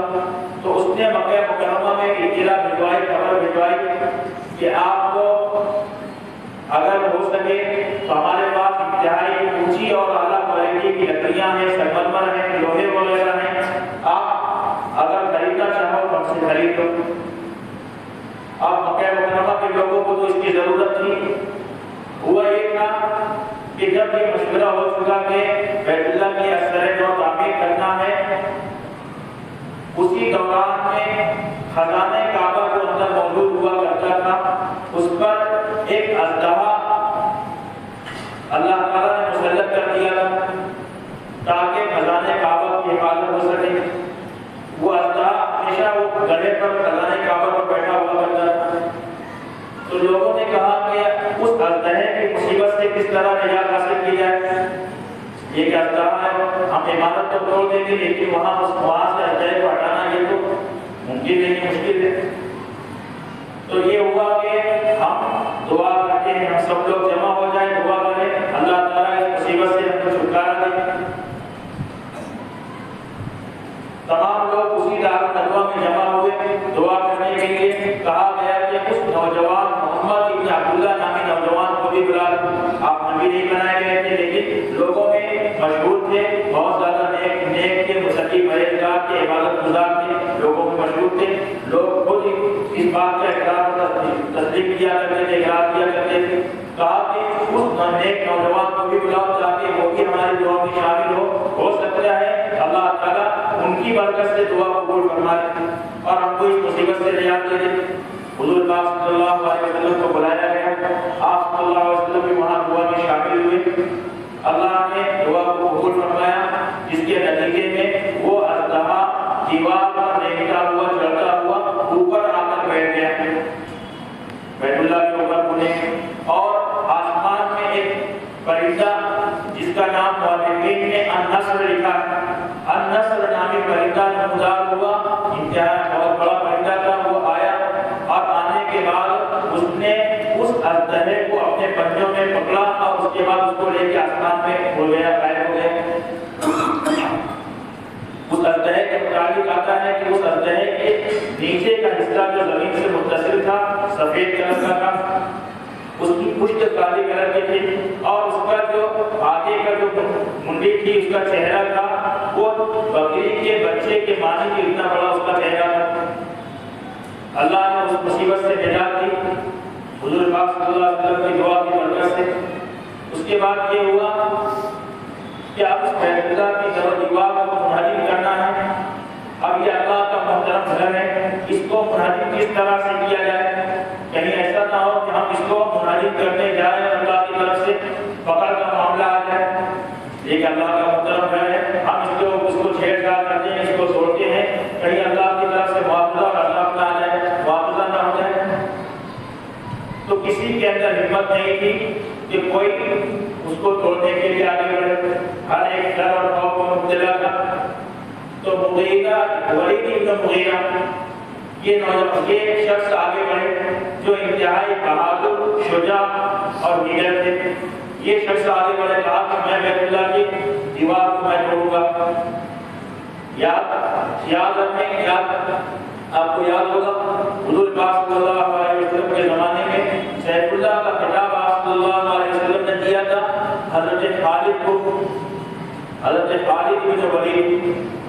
تو حضرت خالد بن ولید جن کو حضور پاک صلی اللہ علیہ وسلم نے سیف اللہ کا خطاب دیا تھا، آپ نے سینکڑوں جنگیں لڑی ہیں، کسی جنگ میں بھی آپ نے شکست نہیں کھائی ہے۔ جس جنگ میں بھی آپ شامل ہو جاتے تھے اس میں ان لوگ صحابہ کو فتح ہوتی تھی۔ تو حضرت خالد کے والد ہیں ولید، خالد بن ولید، تو یہی ولید بن مغیرہ تھے جنہوں نے کہا کہ میں بیت اللہ کی دیوار پر چڑھوں گا اور اس کی دیوار کو توڑوں گا۔ انہوں نے ہمت دکھائی اور بیت اللہ کی دیوار پر چڑھ گئے، اور بیت اللہ پر دیوار پر چڑھ کر انہوں نے ایک خدا بیت اللہ کی دیوار پر مارا، یہ کہہ کر کہ اے اللہ، اے رب کعبہ، تو خود بینا اور جانا ہے، تو خود جانتا ہے کہ ہماری نیت خراب نہیں ہے، ہماری نیت بری نہیں ہے، ہم اس بیت اللہ کو کا انحرام نہیں چاہتے ہیں، ہم اس بیت اللہ کو اثر نو مضبوط انداز میں اس کو بنانے کا ارادہ رکھتے ہیں، ایسا تو خود جانتا ہے۔ یہ کہا اور اس کے بعد اس پر کلاڑا مارا، ایک بڑا سا پتھر گر کر نیچے گر گیا، پھر دوسرا کلاڑا مارا، ایک دو پتھر وہاں سے نیچے گرے۔ قریش مکہ جو ڈر کے مارے اپنے گھروں سے نکل کر اطراف کے پہاڑوں میں چھپ گئے کہ کہیں عذاب نازل نہ ہو جائے۔ اگر عذاب نازل ہوگا تو ولید ابن مغیرہ کے ساتھ ساتھ ہم لوگ کے عذاب میں مبتلا ہو جائیں گے۔ تو جب انہوں نے اطراف کے پہاڑوں سے دیکھا کہ ولید ابن مغیرہ نے اس پر گلال ماری ہے، پتھر توڑا ہے، کچھ دیر انتظار کیا کہ اب آسمان سے عذاب آئے گا، کوئی عذاب نہیں آئے، تو لوگ سمجھ گئے کہ یہ اللہ کی مرضی ہے، بیت اللہ کی توڑ کر اس کو نئے سرے سے بنایا جائے، اس کی تعمیر کی جائے۔ اور اس کے بعد تمام لوگ وہاں پر آئے اور اس کے بعد سبوں نے مل کر بیت اللہ کی کو درو دیوار کو توڑ کر اس کو زمین لیول کر دیا، اور اس کے بعد یہی ولید بن مغیرہ جدہ کی بندرگاہ پر پہنچے، وہاں جو باقوم نامی ماہر ترین کاریگر کا جو جہاز تھا جو حادثے کا شکار ہو گیا تھا، وہاں سے ان کے لکڑیوں کو اور سنگمر وغیرہ کو لے کر ان سے خرید کر یہ وہاں سے واپس مکہ مکرمہ آئے۔ اہل مکہ نے، قریش مکہ نے مشورے میں یہ بات بھی طے کی تھی کہ یہ اللہ کا محترم گھر ہے، اس کے بنانے کے لیے انتہائی پاکیزہ مال استعمال کیا جائے، اس میں کسی قسم کی حرام اور شک شبہ والا مال استعمال نہ کیا جائے۔ لوگوں کے پاس جو شک و شبہ سے پاک اور حرام مال سے پاک جو مال تھا، حلال مال تھا، کثرت کی کمائی کا جو مال تھا، لوگوں نے جمع کیا، اور اندر جو خزانہ کعبہ تھا وہ انتہائی پاکیزہ مال تصور کیا جاتا تھا، اس کو بھی انہوں نے شامل کیا، اور اس کے بعد اس کے ذریعے سے اس کو بیچ کر اس تمام مال حاصل کیے جو جدہ کی بندرگاہ پر جہاز میں حادثے کا شکار ہو گیا تو اس کو لے کر آئے، اور پھر اس کے بعد بیت اللہ کی در و دیوار کی تعمیر کا مرحلہ آیا۔ اب اس میں یہ ہوا کہ کوئی قبیلہ اس میں رہ نہ جائے، ہر قبیلے کے لوگ اس بیت اللہ کی تعمیر میں شامل ہو، تو مشورے سے یہ بات طے ہوئی کہ مشرقی سمت کی جو دیوار ہے، یعنی جس میں دروازے کعبہ ہے، اس سمت کی دیوار قبیلے بنو عبد مناف اور قبیلے بنو زہرہ، یہ دونوں قبیلے کے لوگ مل کے بیت اللہ کی اس سمت کی دیوار کو نیچے اتاریں گے بھی اور نئے سرے سے اس کی تعمیر بھی کریں گے، اور مغربی سمت کی دیوار کے ساتھ اس کے بھی مقابل ہے، اس کو توڑنے اور اس کی تعمیر کرنے کے لیے قبیلے بنو جرح اور قبیلے بنو سلم، ان دونوں قبیلوں کو ذمہ داری لگائی گئی، اور چھوٹے چھوٹے جو قبائل تھے ان کو ان کے ساتھ لگا دیا گیا کہ مغربی سمت کی دیوار کو یہ لوگ توڑیں گے اور اس کی تعمیر بھی یہی لوگ کریں گے۔ شمالی سمت کی دیوار کی طرف حدیق موجود ہے، اس سمت کی دیوار کو توڑنے کے لیے قبیلے بنو عبداللہ، قبیلے بنو اسد بن عبد العزیٰ اور قبیلے بنو عدی، ان قبائل کے لوگوں کو ذمہ داری دی گئی کہ اس جانب کی دیوار یہ لوگ توڑیں گے اور اس کی تعمیر یہ لوگ کریں گے۔ جنوبی سمت دیوار رکن یمانی سے حجر اسود والی جو دیوار ہے، اس سمت کی دیوار کو توڑنے کی ذمہ داری قبیلے بنو مخزوم کو دی گئی، اور چھوٹے چھوٹے قبیلوں کو ان کو ذمہ لگا دیا گیا کہ آپ ان کی مدد کریں گے۔ اب یہ ساری ذمہ داریاں دی گئی، اسی حساب سے بیت اللہ کی دیوار کو توڑا بھی گیا، سب اپنی اپنی ذمہ داری کے حساب سے، اور اس کے بعد بیت اللہ کی دیوار کو بنانا بھی شروع کیا۔ اس تعمیر میں حضور پاک صلی اللہ علیہ وسلم جبکہ ان کی عمر مبارک 35 سال کی، قریش مکہ کے ساتھ آپ بھی بیت اللہ کی تعمیر میں شامل اور شریک ہیں۔ آپ صلی اللہ علیہ وسلم بذات خود بڑے بڑے پتھروں کو اپنے کاندھوں پر اٹھا کر لاتے تھے اور بیت اللہ کی دیوار میں اس کو رکھتے تھے، اور اس کی تعمیر میں آپ شامل تھے، یہاں تک کہ آپ کے چچا حضرت عباس نے آپ صلی اللہ علیہ وسلم سے کو مشورہ دیا کہ بھتیجے کیا تم دیکھتے نہیں ہو کہ یہ آپ کے بڑے بڑے لوگ جو یہاں پر سرداران قریش ہیں، یہ لوگ کس طرح سے اپنے اعزاز پر کو اپنی لنگیوں کو اتار کر اپنے کاندھوں پر رکھ لیا تاکہ بڑے بڑے پتھر لانے کی وجہ سے ان کے کاندھے سخت نہ ہوں۔ آپ کیا ان کو دیکھ نہیں رہے ہیں؟ آپ بھی وہی کام کیجیے، اپنے اعزاز کو اتار کر اپنے کاندھے پر رکھ لیں، اور اس سے آپ کا کاندھا زخمی نہیں ہونے پائے گا، پھر آپ بڑے بڑے پتھروں کو آسانی سے لائیں گے اور آپ کا کاندھا محفوظ رہے گا۔ حضور پاک روایتوں میں آتا ہے کہ حضور پاک صلی اللہ علیہ وسلم نے اپنے چچا عباس رضی اللہ تعالیٰ عنہ کے اس مشورے کے اوپر عمل کرنے کے لیے صرف اپنے ہاتھ کو اپنے اعزاز تک لے کر گئے ہیں کہ فوراً اللہ تعالیٰ کی طرف سے حفاظت کا معاملہ یہ ہوا کہ آپ بے ہوش ہو کر گر پڑے، اس لیے کہ اعزاز پر اگر اتارتے تو لوگوں کے سامنے بہانا ہو جاتے ہیں، اور چند سالوں کے بعد 5 سال کے بعد آپ کو نبی بنایا جانا تھا، پھر لوگ کہتے کہ ابھی تو یہ چند سالوں پہلے ہمارے سامنے بہانا گھوما کرتا تھا، نبوت کا دعویٰ کر رہا ہے، تو اللہ نے ان کی حفاظت کا یہ معاملہ فرمایا کہ جیسے ہی آپ صلی اللہ علیہ وسلم نے ارادہ کیا اذان پر بولنے کا، آپ پر نشی طاری ہوئی، آپ بے ہوش ہو کر گر پڑے۔ حضرت عباس پریشان ہو گئے کہ یہ کیا معاملہ ہو گیا، پانی کا چھڑکاؤ ہوا، کچھ دیر میں حضور پاک صلی اللہ علیہ وسلم کے دوبارہ ہوش میں آئے اور پھر اس کے بعد یہی طے پایا کہ آپ انہی اعزاز مند کے ساتھ ہی بیت اللہ کے لیے بڑے بڑے پتھروں کو اٹھا کر لائیں اور بیت اللہ کی تعمیر میں آپ شریک حصہ لیں۔ اللہ نے حفاظت فرمائی، بیت اللہ کی دیوار کو بنایا گیا۔ جب چاروں سمت کی دیوار بن کر تیار ہو گئی، اب آخر میں مرحلہ پیش آیا حجر اسود کی تنصیب کا، حجر اسود کو اس کی جگہ لگانے کا۔ تمام قبائل کے لوگ ان کی خواہش یہ تھی کہ ہمارا قبیلہ اس شرط کو حاصل کرے کہ حجر اسود کو اس کی جگہ لگائے۔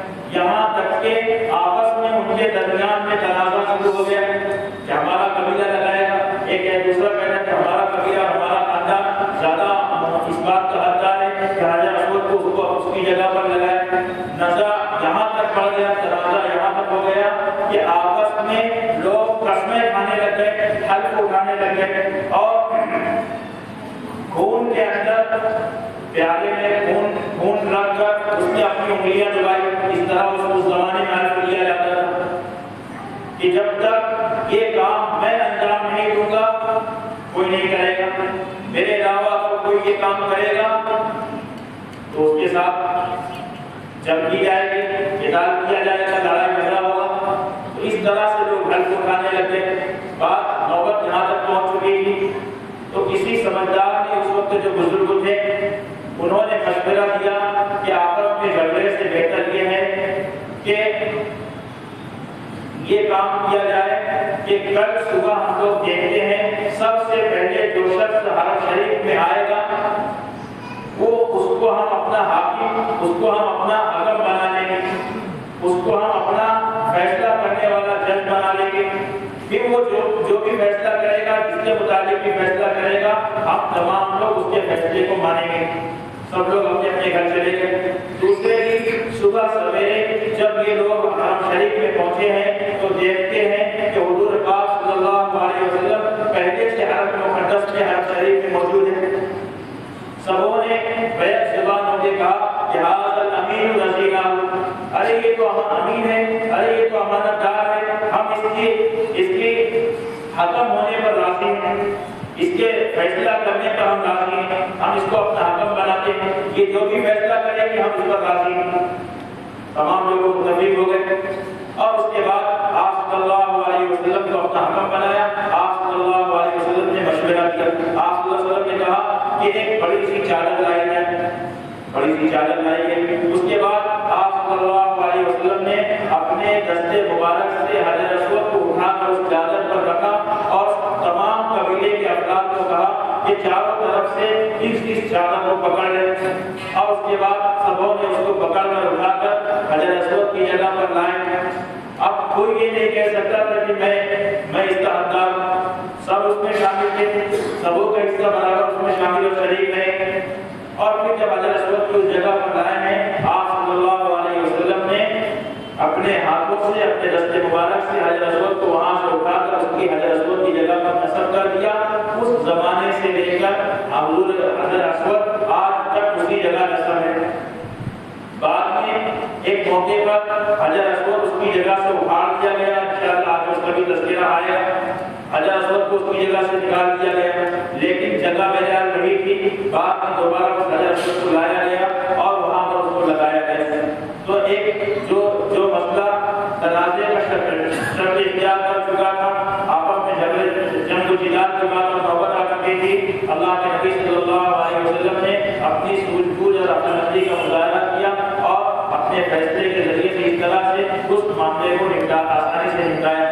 بیت اللہ کی تعمیر ہو گئی۔ قریش مکہ نے جو بیت اللہ کی تعمیر کی تھی اس میں کئی ایسی تبدیلیاں قریش مکہ نے کر کی تھی جو تبدیلی حضور پاک صلی اللہ علیہ وسلم کو پسند نہیں تھی۔ سب سے بڑی تبدیلی تو یہ کی کہ اس میں دروازہ کعبہ جو شروع زمانے سے لے کر اس وقت تک زمین سے متصل تھا۔ حضرت ابراہیم علیہ السلام نے، قبیلہ بنو جرہم کے لوگوں نے، عمالقہ کے لوگوں نے اور قصی بن کلاب نے اس کو زمین سے متصل رکھا تھا۔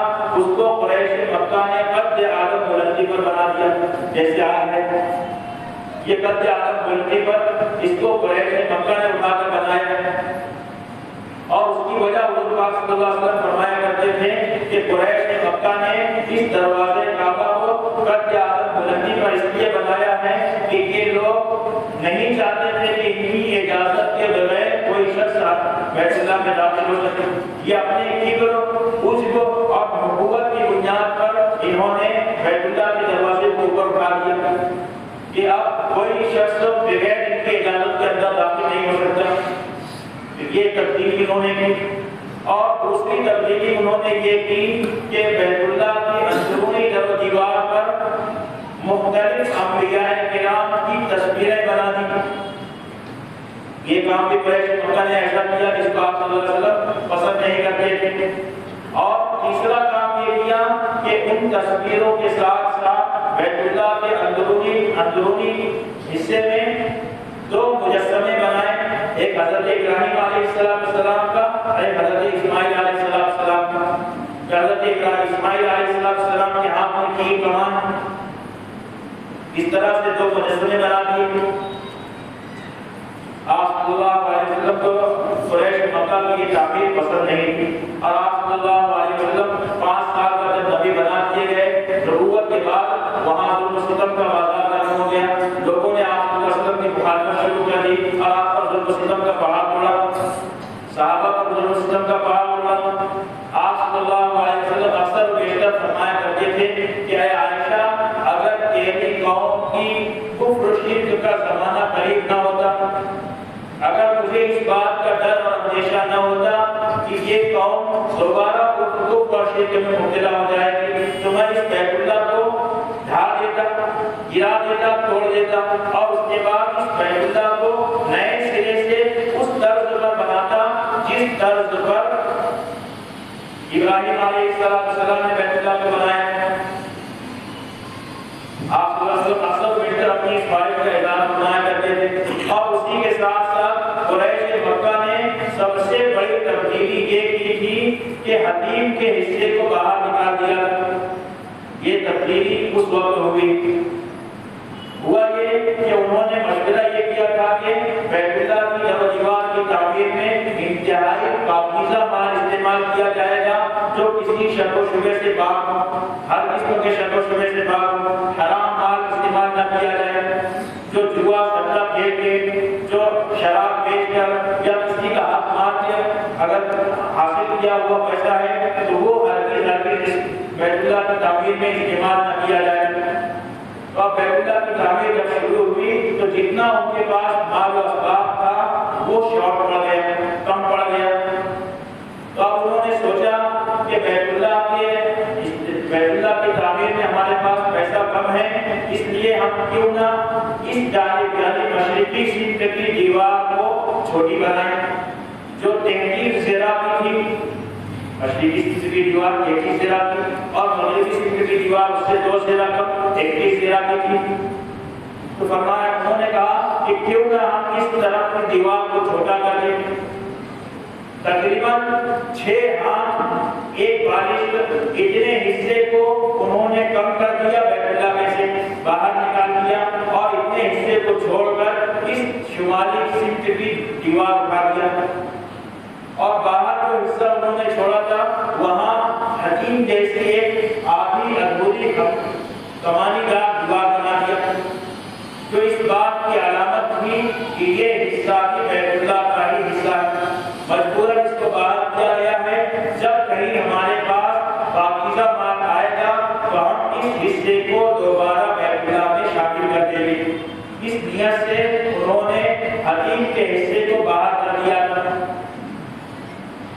یہ اس وقت سے ہے اور آج تک یہ حصہ باہر ہے۔ بعد میں کوئی ایسا موقع زمانہ ایسی نوبت بھی نہیں آ سکی کہ اس حصے کو باہر لایا جا سکے۔ حالانکہ آپ صلی اللہ علیہ وسلم کی خواہش تھی، شدید خواہش تھی، فرمایا کرتے تھے کہ عائشہ، اگر تیری قوم کو کفر و شرک کا زمانہ قریب نہ ہوتا اور مجھے اس بات کا ڈر اور خدشہ نہ ہوتا کہ یہ قوم دوبارہ و شرک میں مبتلا ہو جائے گی تو میں اس بیت اللہ کو منہدم کر دیتا اور اس کو پھر سے ابراہیمی بنیادوں پر اس کو ابراہیمی طرز پر بناتا. اس کے اندر 2 دروازے بناتا اور دونوں دروازے زمین سے متصل بناتا کہ ایک دروازے سے لوگ آسانی سے بیت اللہ میں داخل ہو سکے اور دوسرے دروازے سے عبادت سے فارغ ہو کے نکل سکے. اندرونی در و دیوار پر جو تصویریں مختلف انبیاء کرام کی بنا کی گئی ہے اس کو میں ختم کر دیتا. اندر جو حضرت اسماعیل اور حضرت ابراہیم کی کا مجسمہ بنایا گیا ہے اس کو میں ختم کر دیتا اور حتیم والے اس حصے کو میں بیت اللہ میں شامل کر دیتا. لیکن آپ صلی اللہ علیہ وسلم کے نبی بنائے جانے سے لے کر ہجرت کر کے مدینہ منورہ جانے تک وہ پورا زمانہ ایسا تھا کہ مکہ مکرمہ میں آپ بہت زیادہ مظلومیت کی زندگی گزار رہے تھے. ایسے حالت میں وہ موقع آئے کہ اس کو توڑ کر نئے سرے سے اس کو بنایا جائے. پھر آپ ہجرت کر کے مدینہ منورہ گئے. وہاں بھی ایسے حالات تھے کہ مختلف جگہوں کا زمانہ تھا, جگہوں میں شرکت ہوئی اور سن 8 ہجری میں فتح مکہ ہوا, سن 9 ہجری میں حج فرض ہوا اور سن 10 ہجری میں آپ صلی اللہ علیہ وسلم نے حج کیا اور 11 ہجری کے اولین مہینوں میں آپ صلی اللہ علیہ وسلم اس دنیا سے رخصت ہو گئے. حضرت ابوبکر صدیق خلیفہ بنائے گئے. 2.5 سال کا عرصہ آپ خلیفہ رہے. وہ زمانہ بھی جنگ و جدال کا زمانہ تھا, مختلف غزوات میں لوگ صحابہ شریک ہو رہے تھے. تو اس وقت بھی ایسا موقع نہیں آیا کہ بیت اللہ کو نئے سرے سے بنایا جائے. آپ صلی اللہ علیہ وسلم کی خواہش اور منشا کے مطابق حضرت عمر فاروق خلیفہ بنائے گئے. وہ زمانہ بھی ایسے ہی گزر گیا. حضرت علی, حضرت عثمان, ان کا زمانہ بھی اسی طرح سے مختلف علاقوں میں مہاجرائی کا گزر گیا. یہاں تک کہ چاروں خلفائے راشدین کے اس دنیا سے رخصت ہو جانے کے بعد خلفائے بنو امیہ کا دور شروع ہوا. حضرت امیر معاویہ خلیفہ بنائے گئے. اس وقت بھی موقع نہیں رہ سکا بیت اللہ کو آپ صلی اللہ علیہ وسلم کی منشا کے مطابق تعمیر کرنے کا. ان کے اس دنیا سے وصال فرما جانے کے بعد حضرت امیر معاویہ رضی اللہ تعالیٰ کے بیٹے وہ خلیفہ بنائے گئے اور انہیں کے زمانے میں یزید خلیفہ بنا. ان کے بعد یزید خلیفہ بنا اور یزید کے بعد یزید جس وقت خلیفہ تھا اسی ٹائم میں مکہ مکرمہ میں اہل مکہ اور مدینہ منورہ کے لوگوں نے حضرت عبداللہ ابن زبیر رضی اللہ تعالیٰ کے ہاتھوں پر بیعت کر لی تھی. ان کو اپنا خلیفہ تصور کر لیا, خلیفہ مان لیا تھا. یزید مکہ مکرمہ پر چڑھائی کیا, لوگوں کو کہا کہ آپ یزید کے ہاتھ پر بیعت کریں, یزید کو اپنا خلیفہ مانیں, عبداللہ ابن زبیر کو خلیفہ نہ مانیں. اہل مکہ نے, اہل مدینہ نے انکار کر دیا, کہا کہ ہم یزید کی خلافت کو تصور نہیں مانتے ہیں, ہم نے اپنا خلیفہ عبداللہ ابن زبیر کو چن لیا. حضرت عبداللہ ابن زبیر رضی اللہ تعالیٰ یہ حضرت حضور پاک صلی اللہ علیہ وسلم کی زوجہ محترمہ حضرت عائشہ صدیقہ رضی اللہ تعالیٰ کے بھانجے تھے. حضرت عائشہ صدیقہ کی بہن تھی حضرت اسماء. حضرت اسماء کے بیٹے تھے حضرت عبداللہ ابن زبیر رضی اللہ تعالیٰ. اور حضرت زبیر بن عوام ان لوگوں میں شامل ہیں جن کو اللہ کے نبی صلی اللہ علیہ وسلم نے دنیا میں ہی جنت کی خوشخبری اور بشارت سنائی تھی. ان کے ساتھ حضرت عبداللہ بن زبیر انشاءاللہ کل اس پر بھی تفصیل سے بات ہوگی, باقی باتیں انشاءاللہ.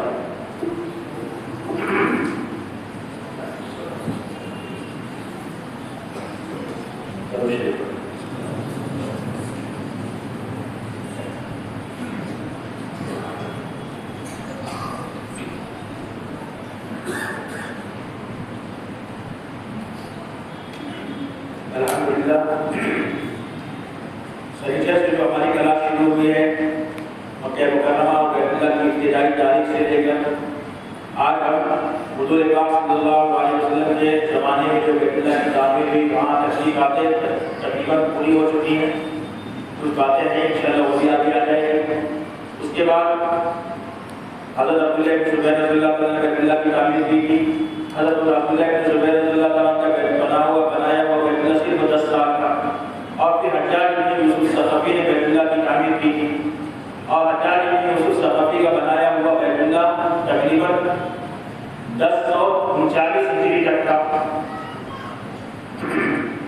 خلافت عثمانیہ جو چل رہی تھی اس کے 1039 ہجری تک حجاج بن یوسف ثقفی کا بنایا ہوا بیت اللہ تھا، اور پھر 1039 ہجری میں جو بیت اللہ بنایا گیا وہ بیت اللہ اس وقت سے لے کر آج تک موجود ہے جو ہماری نگاہوں کے سامنے ہوتا ہے۔ تقریباً 1040 ہجری سے لے کر آج 1446 ہجری چل رہا ہے، یعنی 445 ہجری جو سن ہوئے ہیں۔ انشاءاللہ وہ باتیں کبھی جلدی ہی ختم ہوگی، اس کے بعد ہمارا عمرے کا سفر شروع ہوگا، اور عمرے کے سفر حج کا سفر شروع ہوگا۔ حج میں بھی پہلے عمرہ کیا جاتا ہے، رمضان مبارک میں جانے والے جو لوگ ہیں ان کو بھی وہاں جا کر عمرہ ادا کرنا ہے، تو ہمارا عمرے کے سفر کا آغاز ہوگا۔ گھر سے کس طرح سے روانگی ہونے والی ہے، اس کا مصنون طریقہ کیا ہے، اس کے آداب کیا ہیں، اور پھر اس کی باریکیاں، اس کے مسائل کیا ہیں، تفصیل سے اس میں بھی گفتگو ہوگی انشاءاللہ۔ یہ عمرے کے متعلق بات آئندہ ہفتے میں، آج کا میرے خیال سے منگل ادھر جمعرات دو روز ہم اس تاریخ کو ختم کریں گے۔ سنیچر کو اتوار کے دن سے انشاءاللہ ہمارا عمرہ شروع ہو جائے گا۔ اس وقت میرا اپنا ایسا ارادہ ہے کہ ہر سال یہاں جو کلاس چلتی ہے اس میں بالکل آخری، یعنی جب حج کلاس کا آخری 1-2 دن باقی رہتا ہے رمضان سے 1-2 دن پہلے، اس وقت پریکٹیکلی عمرہ کلاس دی جاتی ہے۔ پریکٹیکلی عمرہ کلاس اس طرح سے ہوتی ہے کہ اس ایک دن مردوں کے لیے عمرہ کلاس ہوتی ہے، عورتوں کی چھٹی ہوتی ہے، دوسرے دن عورتوں کی عمرہ کلاس ہوتی ہے، مردوں کی چھٹی ہوتی ہے۔ اس میں صرف مرد ہی مرد رہتے ہیں، دوسرے دن صرف عورتیں ہوتی ہیں، اور یہاں پر بڑا ماڈل لگایا جاتا ہے بیت اللہ کا، اور سبوں سے احرام منگایا جاتا ہے۔ آپ مردوں میں سے سبوں سے احرام منگایا جاتا ہے، سب احرام لے کر یہاں حاضر ہوتے ہیں، سبوں کو احرام باندھ کر بتایا جاتا ہے، اور سبوں سے احرام بنوایا جاتا ہے۔ سب احرام باندھتے ہیں، اور اس کے بعد احرام باندھنے کے بعد وہ جو عمرے کا طریقہ ہے، کہاں کس جگہ عمرہ کیسے شروع کریں گے، نیت کہاں کریں گے، شروعات کیسے ہوگی، احرام کیسے کیا جائے گا، استقبال کا کیا طریقہ ہے، طواف کیسے شروع کیا جائے گا، رمل کیسے کریں گے، استوا کیسے کریں گے، ساری چیزیں عملی طور پر آپ مجھ سے بھی دیکھیں گے اور آپ خود اس پر عمل کریں گے انشاءاللہ۔ وہ پریکٹیکلی عمرہ ہوگا، اس کو وہ بالکل آخری میں وہ کلاس دی جاتی تھی پریکٹیکلی طور پر، لیکن اب میں نے ایسا سوچا ہے کہ اس کو شب برات سے پہلے ہی لے لیا جائے، تاکہ شب برات کے بعد ہمارے بہت سارے افراد جو عمرے کے لیے جانے والے ہیں وہ روانہ ہونا شروع ہو جاتے ہیں، تو وہ بھی اس پریکٹیکلی عمرہ کلاس میں شریک ہو سکے۔ تو آپ میں سے سبوں کو احرام کی ضرورت پڑے گی، جو عمرہ کرنے جانے والے ہیں ان کو بھی احرام لے کے جانا ہوگا، احرام پہن کے جانا ہوگا، جو حج کے ایام میں یہاں سے حج کے لیے سفر پر روانہ ہونے والے ہیں ان کو بھی احرام لے کے جانا ہے۔ تو احرام سبوں کی ضرورت ہے آپ مردوں کی۔ تو اگر کسی کے پاس پرانا احرام ہوگا تو آپ سب پرانا احرام لے کر آئیں، کوئی بات نہیں ہے۔ اگر احرام نہیں ہوگا تو بہرحال آپ کو احرام تو خریدنا ہی ہے، تو آپ وہ احرام ابھی سے خرید لیں اور اس احرام کے ساتھ آپ آئیں، تاکہ آپ یہاں پر احرام باندھ کر پریکٹیکلی طور پر عملی مشق کر سکیں عمرے کی احرام کی۔ تو انشاءاللہ آئندہ ہفتے میں کسی بھی اس کا اعلان ہوگا تو وہ کلاس ہوگا۔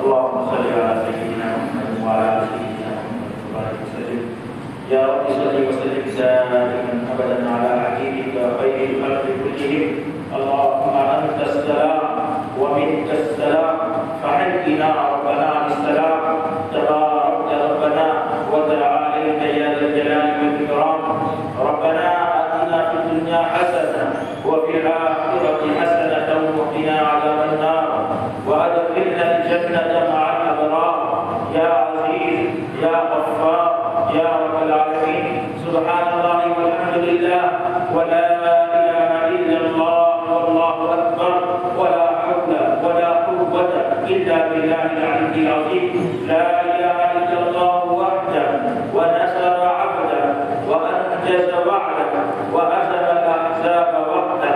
لا إله إلا الله وحده لا شريك له، له الملك وله الحمد، يحيي ويميت، بيده الخير وهو على كل شيء قدير. اللهم لا نحصي ثناء عليك أنت كما أثنيت على نفسك. اللهم زد بيتك هذا تعظيما وتشريفا وتكريما ومهابة ورفعة وبرا، وزد اللهم ممن حجه أو اعتمره تعظيما وتشريفا وتكريما ومهابة ورفعة وبرا. اللهم إنك تعلم سري وعلانيتي فاقبل معذرتي، وتعلم حاجاتي فاعطني سؤلي، وتعلم ما في نفسي فاغفر لي ذنبي. اللهم إني أسألك إيمانا يباشر قلبي ويقينا صادقا حتى أعلم أنه لا يصيبني إلا بما كتبت لي، ورضا بما قسمت لي، إنك على كل شيء قدير. اللهم إنا نسألك حجا مبرورا وسعيا مشكورا وذنبا مغفورا وتجارة لن تبور. يا عالم ما في الصدور أخرجنا يا الله من الظلمات إلى النور. اللهم اهدني بالهدى ونقني بالتقوى واغفر لي في الآخرة والأولى. ربنا تقبل منا إنك أنت السميع العليم، وتب علينا إنك أنت التواب الرحيم. وصلى الله تعالى على خير خلقه سيدنا محمد وعلى آله وأصحابه أجمعين برحمتك يا